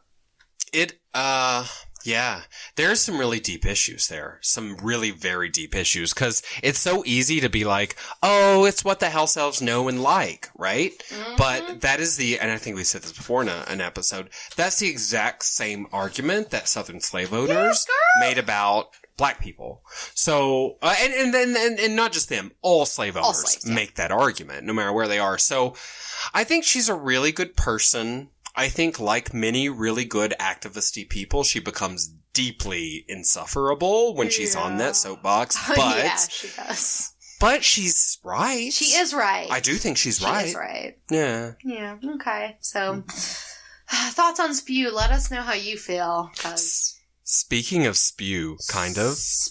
Can I just tell you that David Tennant as Barty Crouch Jr., I know he's got that weird mouth thing, but he's I would fuck him up down center. I would fuck him in Voldemort's closet. I would fuck him in that cauldron that Voldemort jumped out of. They didn't say it in the book. They didn't say that he had a mouth you wanted to get on. They did not tell you. Even when it's twitching, I'm like, I know what that would feel like in my balls. And he's like everyone's favorite doctor, I think. Oh, so. yes. Oh, he's so good. Yeah. Yeah, so what an excellent casting choice, and keeping it all in the realm of fantasy. He's a fanboy. Everyone's got it. Mm-hmm. And girl, he did that weird mouth thing, and I was so good. I wanted to watch it in slow motion. Yeah, I'm right there with you. He was fine. He's got that muscular tongue, girl. Yeah, I was into that. I'm there for it. Okay, speaking of muscular tongues, kind of. So I've pulled together a cute little top 10 for you. If you think back to book 1, our episode we did on book 1, I had a top 10 cool magical items. Do you remember that? Yes, it was really fun. that. And so I gave it a rest for a while because there aren't that many items that get introduced throughout the series. So many in this book. Yes, but I thought this would be a great book for next top 10. Okay. Can I do a number 1 prediction for you? Yeah. It might not make it, but I feel like your number 1, or at least somewhere on this list, is the awesome bathtub with all of the bath goodies. You know what? You know me better than I know myself. It didn't make your list? When it didn't, but it certainly fucking should have, and I'm kind of shocked and horrified right now that I left it off the list. That is your, like, if I was going to gift you a magical goodie, that's the one I would give you. I want that! What was I thinking? Okay, when we get to number 1, we'll make a change. Honorary number 1? Yes, that's going to be the real number 1. I can't believe that. You just blew my mind. Okay, I did put down similar item, though, or kind of similar. Number 10, I put down the golden egg. Yes. Okay, because here's why. It's pretty. It's so a pretty thing. And does he get to keep it? Oh, I don't know. I hope so. I feel like he should. You know, when people go on RuPaul's Drag Race, they have to pay for that little statuette of RuPaul when they lose. Didn't you say they had to do that like the Emmys they pay for the Emmys. Girl, all of them. All those awards. That's you have to pay. crazy. Mm-hmm. So probably they made him pay, but that's fine. It's a bath accessory. So I like bath accessories. And then also, I thought, like in a zombie apocalypse or something, or like a home invasion scenario, it's kind of a weapon. Because it's real heavy. It sounds horrible. Well, I just meant the noise. But also, yeah, put that shit in a pillowcase. Just beat people to death with it. Sounds Amen. good. Okay, that's my number 10. Number 9, is that old faux glass. Remember that faux glass? Yes, and he's like, it doesn't work, psych. I'm evil. It does, yeah. So, I think that's a really cool idea, but I also think it's, like, relatively useless. Unless you know you have enemies, and you live in an isolated place far from them, so you know when they're coming towards you. Or, number 2, which I think is actually more likely for us, maybe you think you don't have no enemies. And then you look at yourself in that faux glass, and you say, my God, there are 37 shadows behind me. I got enemies everywhere. I got enemies. Got a lot of enemies. So, I think it's cool, but it's high on the list because I was like, girl, I don't know how useful it actually is. Right. It's like a good gift to give to someone. Exactly. Yeah. Exactly. Like, I know you would make a great... Because of how many enemies? Exactly. Because everyone hates you. Thank you. Okay. Number 8. This is actually one of my favorite ones. I wanted to make it further on the list, but I didn't want to be crazy. The panic room chest that Moody has. Oh, that was crazy. Right? So, here's my thought. Zombie apocalypse time? Girl, you're fucking set. That chest is everything you need. Nuclear apocalypse? I say probably same, right? It's down far. Honestly, why not? You like a tiny home? What about a tiny chest? You just like put it in your mom's like closet or something? Yeah, you don't even need to. It's the best. I think if people would really think they threw. Tiny home also. You could just bewitch one of those cool tents. That's totally girl, yeah. Oh, that's on my list. Yeah. We're getting to, girl. That's okay. You ruin everything you touch, but I like that. Number 7, Moody's crazy ass eye. His swirly blue eye. That shit was creepy. So, I wonder, is that an X-ray vision eye? Because he can see through shit. I think so. So, if you're feeling pervy... Which he is, you know. Which you know that man's a pervert. Because ain't nobody fucking him. Girl, yes. What's his dick made out of? Oh, child. I don't even know. Pockmarks. That's what it's made out of. It's just a collection of pockmarks. So, I thought that was pretty cool. And obviously, it's, like, useful, you know. Also, he has all these, like... things like he has like all these like parts to his body that just like fall off when Barney Crouch is like so like maybe he could just get like a vagina hand that he just like tacks on, like he doesn't even need a person, he can fuck himself. That's a really good point. Vagina hand. It's a good idea, actually. Honestly. Okay, so number 6, I put down the Goblet of Fire, but I wondered, could we just, like, change a little, like, wire or two to make other decisions for us? I hope so, because I have problems making my own choices. Yeah. And I need help. Well, like, let's say you're looking at a room full of boys who all want to have sex with you. That happens to us 2 or 3 times a week. Yeah. And you say, okay, these 100, all of you attractive and smart boys. This is still real life, remember. You put your name in this Goblet of Fire, and Goblet of Fire is going to pick which one of you I should actually date. I think that's a good idea. It's like The Bachelorette, but like sped up. Yeah. Or if you were like, it was like a life plan. You were like choosing between life plans, which is what Bachelorette is. Should I take the job? Should I not take the job? Exactly. It's like a fortune cookie. It's like an 8 ball. It's like a living fortune cookie 8 ball. So it's actually very powerful if you can make it do that. Yeah. I don't know if you can. Otherwise, it's ugly though. It's not very pretty.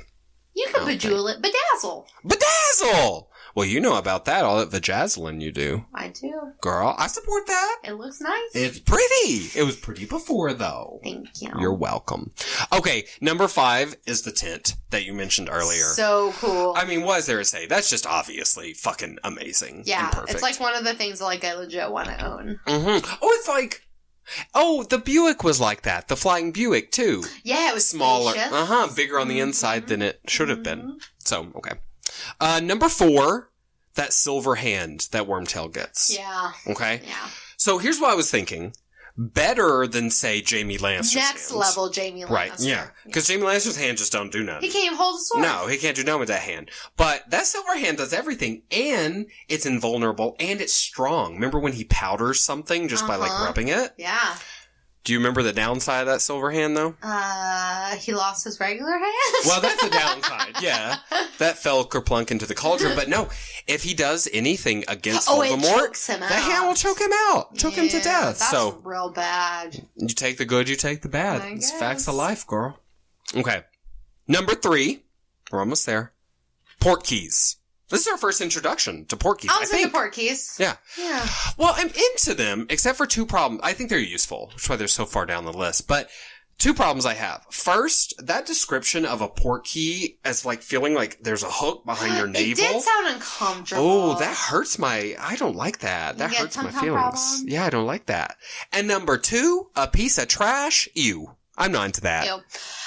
Not to disrupt what you're doing, but that reminds me of one thing we didn't really talk in depth about. Oh, sure. Apparating, which is the coolest fucking thing ever that we just kind of discovered in this book that you can do. It's kind of like getting your driver's license. Like after 17, you can apparate, which means you can disappear from one place and arrive at any other fucking place you choose. You get to become Nightcrawler from the X-Men. It's amazing. It's like crazy awesome. Can you imagine, like, if we could apparate? Imagine how different our lives would be. Yeah. Just that, if that's all we could do. Commute's if that's the only magic thing. Yeah, you could live anywhere. We could go see all the sites in one day. It's great. It's like insane. Like that was the one thing that I was like, that's changes everything. Oh, it's a fucking game everything. changer. Yeah. Oh, 100%. Yeah. Well, you know, another one that I thought was a game changer is my number 2. It's the pensieve.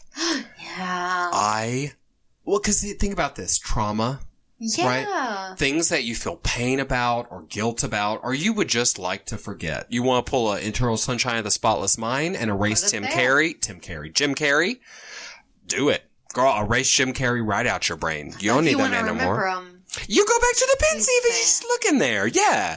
It's like, I would love that. It's really interesting. I would love that because I don't have a good memory. So I remember something for 2 weeks and then it's probably gone forever. But if I had a pensieve, girl, I would know everything. Yeah. Yeah. So I'm really into that. Okay, and number 1, I had a stupid joke answer, which is a smile. Because you're never fully dressed without a smile, Morgan. Are you for real right now? I think that I, as a man, need to remind you as a woman, just smile. Did you just mansplain smiling? I did. I mansplained smiling. I will tell you, my number 1 is totally that bathtub, because I couldn't think of a 9th item, and you're a genius, and that's obviously what I should have been. Had so many spigots. I know, it's amazing, and they're all differently perfumed. It's like a whole Lush store, but just spigots. In one. And it's so beautiful. Yeah, I'm an idiot. I can't believe I forgot that. I will tell you, though, big pet peeve of mine, when someone tells me to smile. Now, I know it doesn't happen to me as often as it does to women, but it does happen, maybe because I'm a little feminine. And girl, if you ever want to see me rip someone's head off, don't tell me a smile, motherfucker. You know what I went through today. You don't know me like that. Maybe I'm constipated. Girl, you know you are. Girl, always. All right. Well, thank you for that top 10 magical list. I'm glad we could collaborate on that number 1. Yes! I couldn't have done it without you. Let's take a trip over to the game corner. Game corner!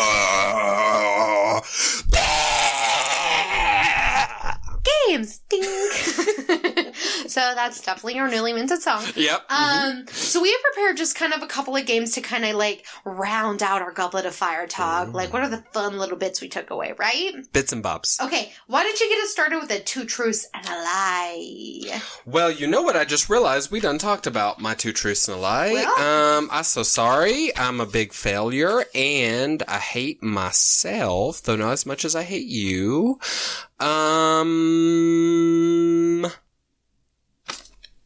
Well, we'll just see if people listened. Let's see. Okay. Let's do a quizzy quiz. Maybe y'all can get this, listeners. I believe in you.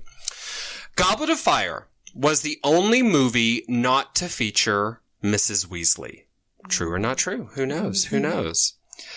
Option number 2. Emma Watson fell down the stairs on her first take of that Cinderella scene and twisted her ankle. True or not true?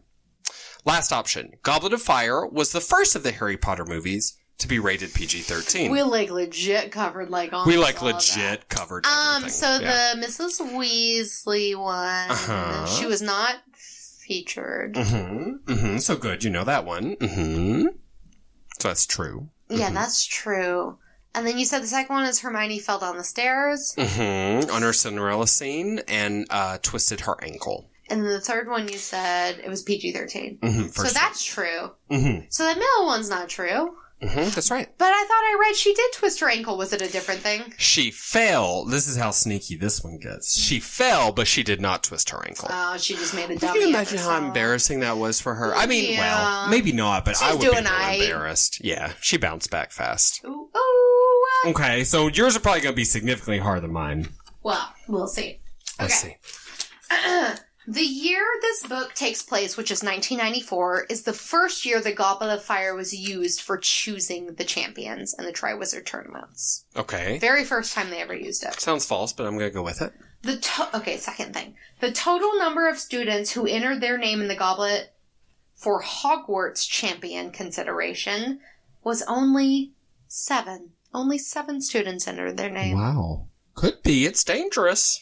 Okay. Third thing. The goblet was originally crafted by goblins and traded to the wizards in exchange for political freedoms.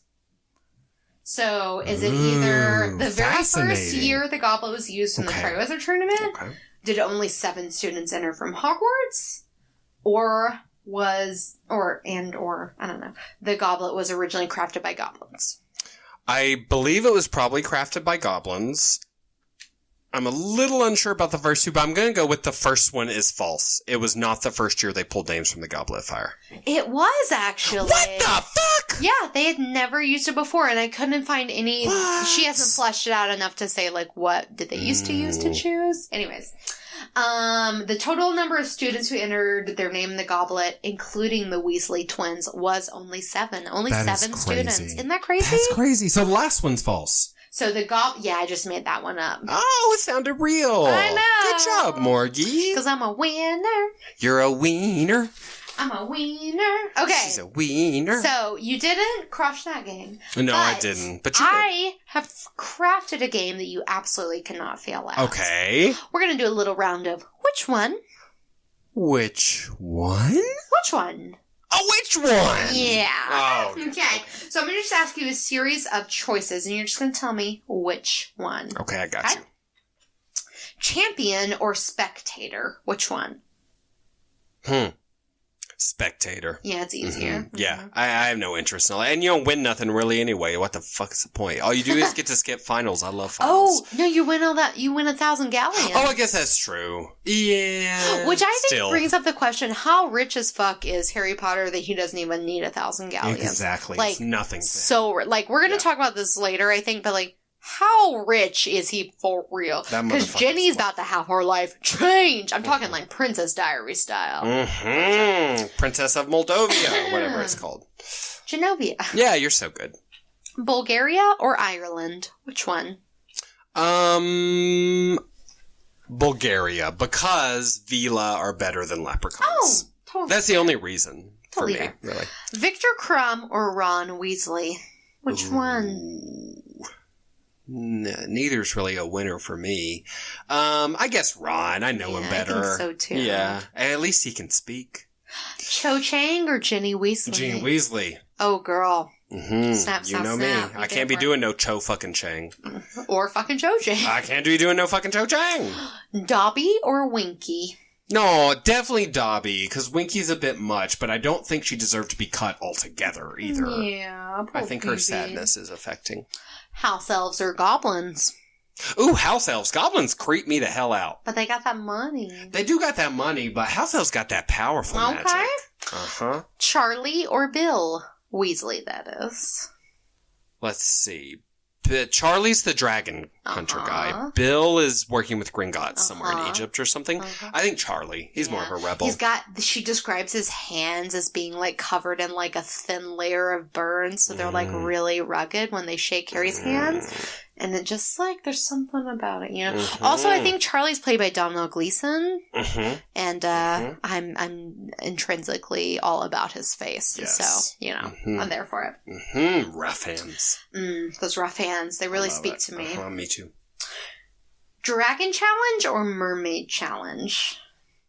Have to do the dragon because under the lake frightens me. You very could much. not pay me to go down there. No, sir. Not with those grinkly poos or whatever they're called. Little hinkly dots. Little things like, you know what I'm talking about? Yeah. They grab his ankles. Little spigas. Little grinkly goots. Yeah. You know. Yeah, you know what we're talking about. Plus, the mermaids aren't even pretty to look at. They're ugly. No. A Death Eater who returns to Voldemort, or a Death Eater who has to live life on the run? I choose life on the run because It's a hard life. it is a hard life, but returning to Voldemort seems so basic to me. Like just a bunch of follower bees or helper bees or whatever they're called. And you only have to wait a couple of years until he dies, and then, like, you're fine. Yeah, just stay on the run, Queen Bee. Yeah. It's tough. And you're a wizard, so just get one of the fucking trunks and you live there. That'd be fine. Oh, that's so smart, actually. Thanks, man. Professor or gamekeeper? Which job? Oh, Professor. Girl, I Yeah. keep a no game, Well, please. that's right for you. I don't even like games. Well, this one. Would you rather be an animagus, as in you change into an animal or whatever, or would you rather be able to apparate? Which one? Oh, I should be able to have them both, but apparate. Me too. Animagus is super epic, but like we were just saying, if you can apparate, your whole life is different. It's different. Immediately. Everything's better. Yeah, everything. Flue powder or broomstick? Broomstick. Flue powder I do not trust. It sounds nauseating to be flipping around inside somebody's fireplace. And it's sneezy, and you get soot on you. No. Okay. I much prefer a broom. I'll just put my hair back, cute little kerchief, I'll be ready to go. House elf liberation, or just let them do their own thing? I mean, the sad truth, I want to say house elf liberation.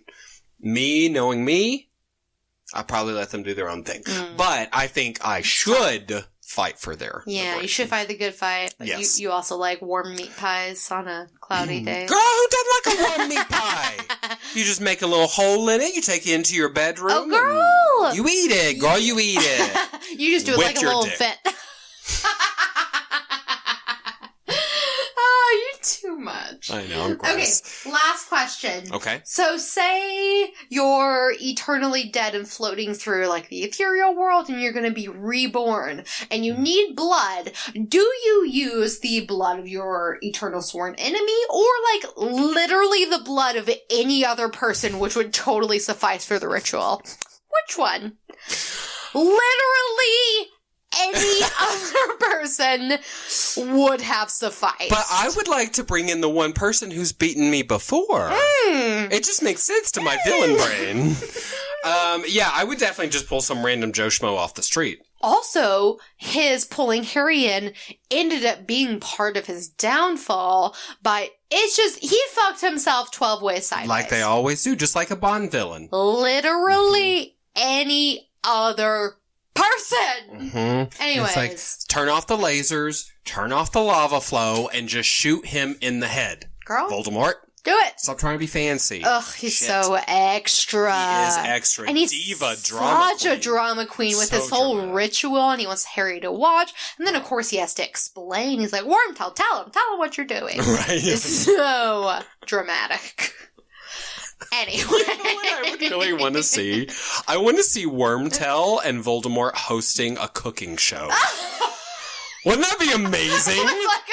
Wouldn't that be the Wormtail best? is at his cauldron.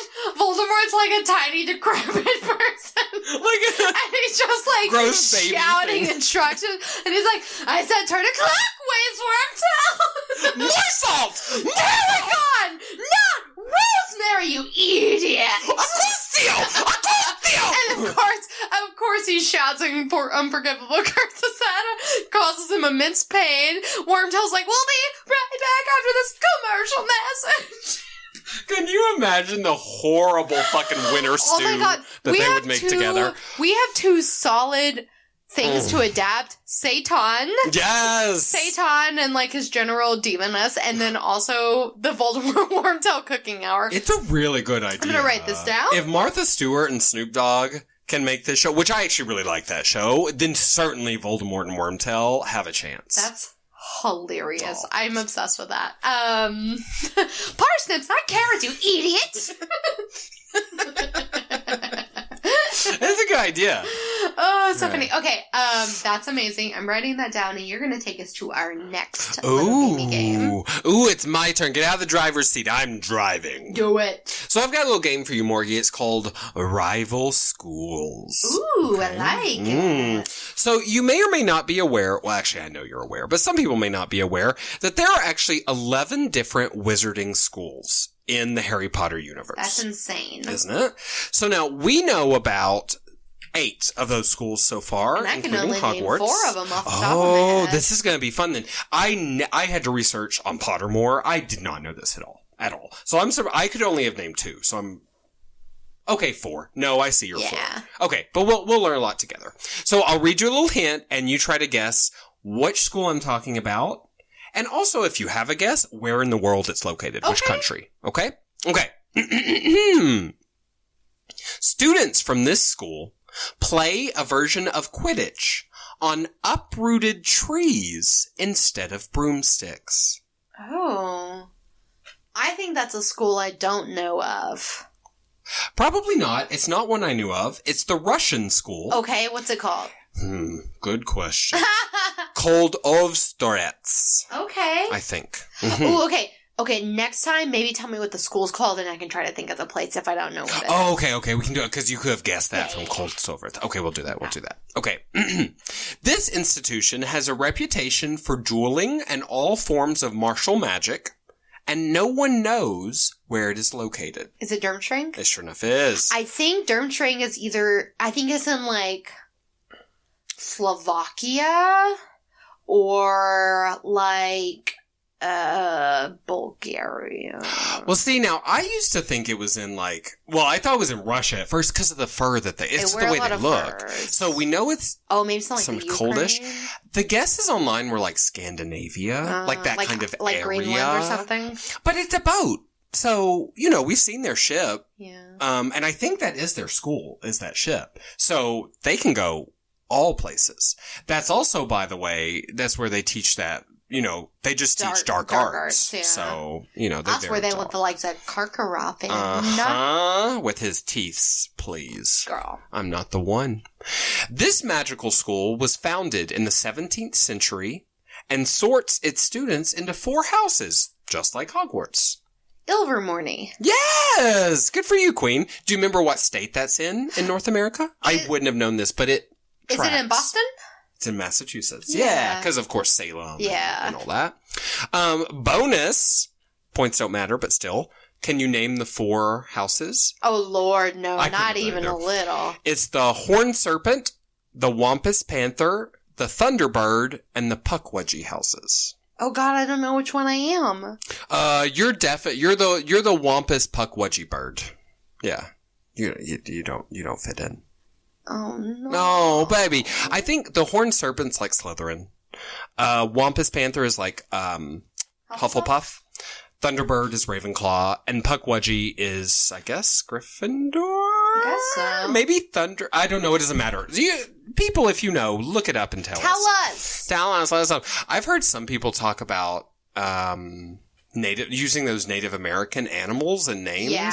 Being kind of iffy as far as what's that word? Starts with an A. Cultural appropriation? Cultural appropriation, yeah. Which I can kind of see, but on the other hand, I'm like, well, at least she tried. And also she's saying it was established, so long ago. Exactly. So, maybe, okay. I don't know. I think if someone's offended about it, that makes it, a little bit not okay, but, it's hard to say where you draw the line. Yeah. Well, anyway, that's not what this is about.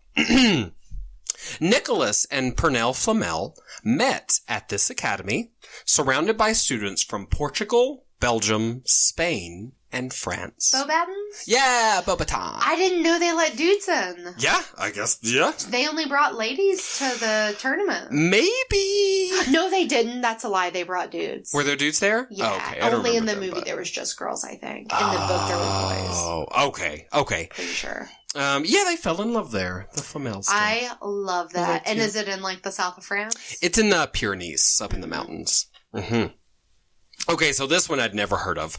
The building and grounds of this school are protected by Kypora, which are little creatures, which allows the students to become experts in herbology in peace. So I definitely don't know the school name, but if you'll tell me, I'll try to guess where it's at. It's Castelo Bruxo. Is it in, like, Costa Rica? Close. Well, close-ish, if we're talking about the whole world. It's in Brazil. Oh, okay. Mm-hmm. It's on Castelo the same Bruxo. side of the world. Mm-hmm. Exactly. Not far away. Not too terribly far. In the Brazilian rainforest out in the Amazon. That's one I would want to visit, personally. It sounds gorgeous. Ugh. Okay. This school, the largest of them all, is located in the shadow of the Mountains of the Moon. Mountains of the Moon. Okay, I don't know what's it called? It's called Wagadu. Is it in Nepal? Good guess. It's in Eastern Africa. Oh, okay. The Mountains of the Moon.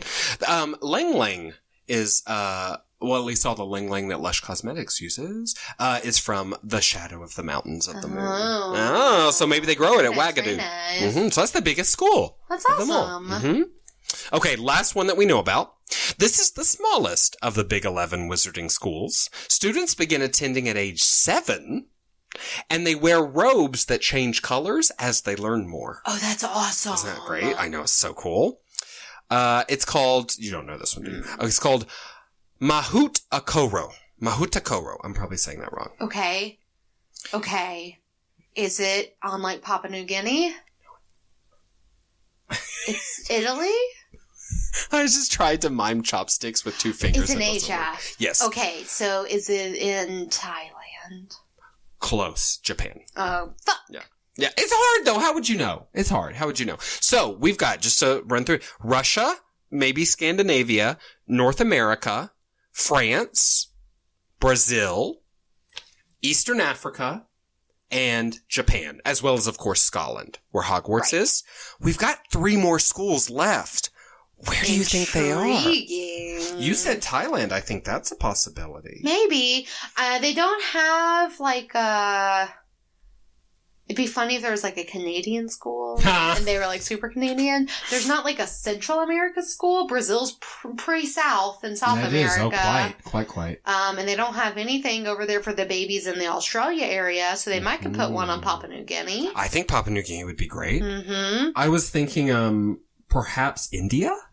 Yeah. I mean, they've got a big fucking space. There's a lot of magic in India's culture as well. Yes. Maybe not magic per se, but yeah, fantastical elements. That would make sense for sure. I was also thinking, like, yes, there's that school in France, but, like, Italy, Greece, there's a lot all of the Europe. Middle East there. Egypt doesn't have a school? I think Egypt should have a school. Or, like, it's somewhere along the Mediterranean. It's a very, like, magical crux. So, like, there's probably one in Egypt. I could see one, like, where the Library of Alexandria used to be. Maybe there's one in Greece.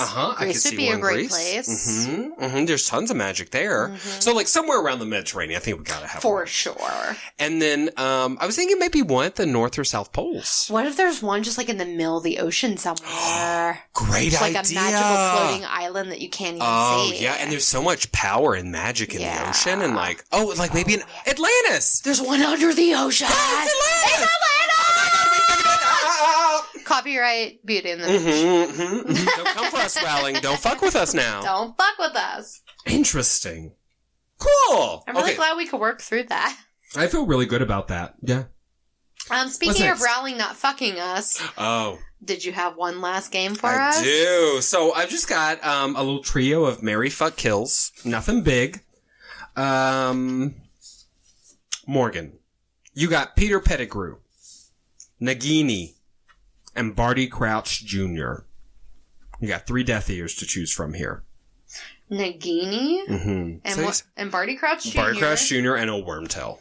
Oh, God. Okay. I always pull him out because he's so filthy. He's disgusting. Yep. I don't know what I'm supposed to do with Nagini. I'm not familiar with a snake dick. And she's a she, too, so you have to get on that. Oh, it's very confusing, so I'm just going to kill her off the bat. Wow. Okay, so I'm left with, like, 2 choices. Barty Crouch and Wormtail. Okay. So I think the way it's going to have to work is I'm going to have to just fuck Wormtail because I can't stand him and I can't do anything with him more than a 3-minute situation. Which is about how long he'd last. So we'll just fuck him and do it. Yep. That's terrible. I'm disgusted by that. And we'll just marry old evil Barty Crouch Jr. And we'll just soak up the sun. Yeah. Is he pretty? Well, and you know what? I believe you can change him. You can fix him. He knows me. Yeah. He'll change for you. Okay. Next up. This one might be a bit harder. Cedric Diggory. Victor Crumb. Fleur Delacroix. Delacroix. Fleur Delacroix.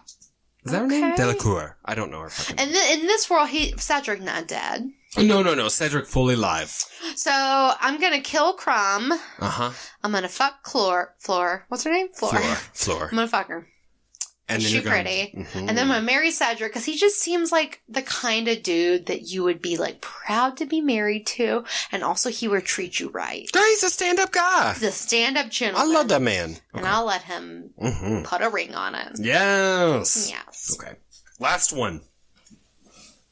Igor Karkaroff. Madame Maxime. Didor. It's happening.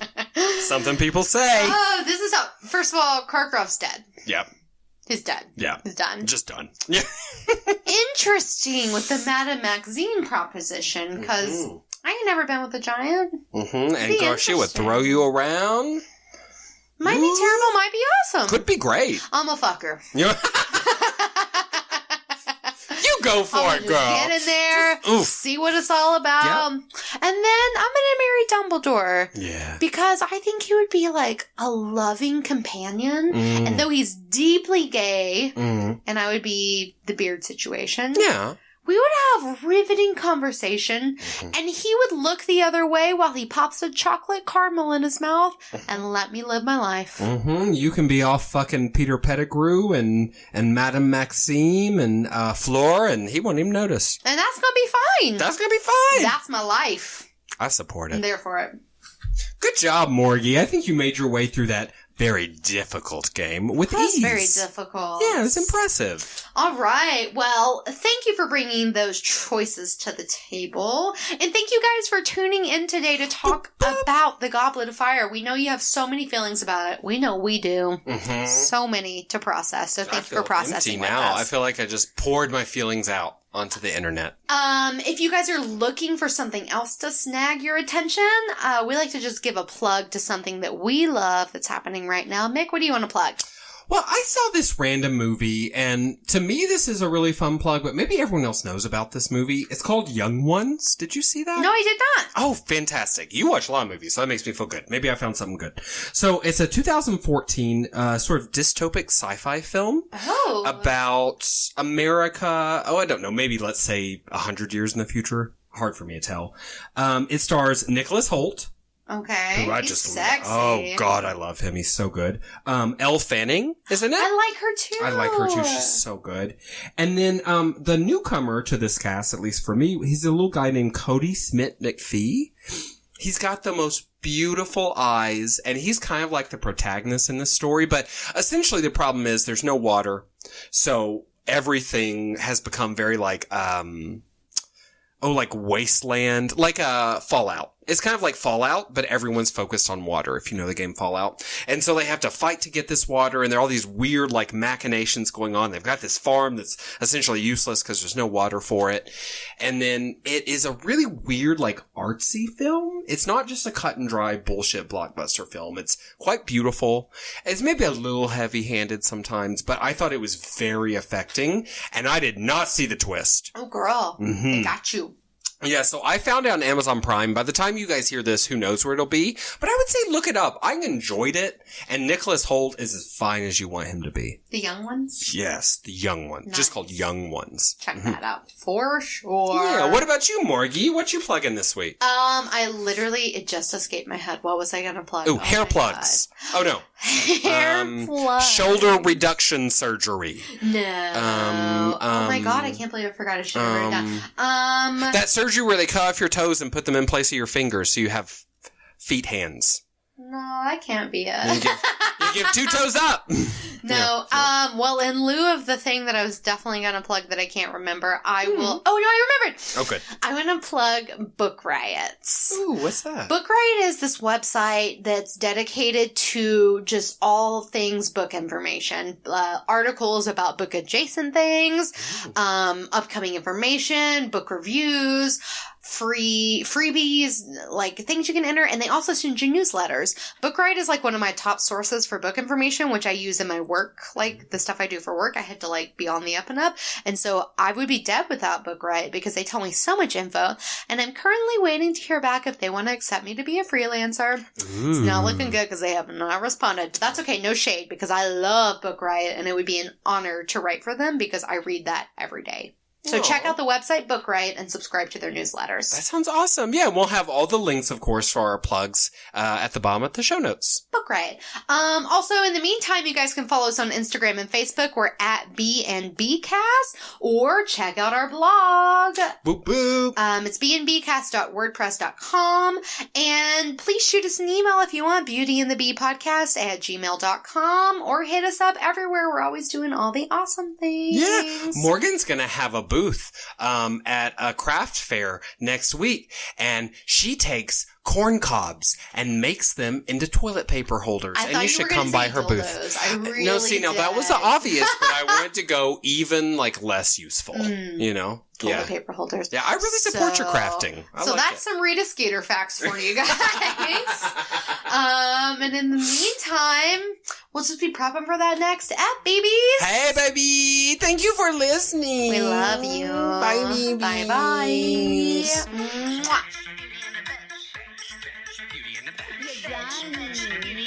You have a home? Beauty in the Bed. You You look bitch, Beauty in the Bed. Beauty in the Bed. Bitch. You're cool. So, real talk, have you ever masturbated with a corn cob? Oh.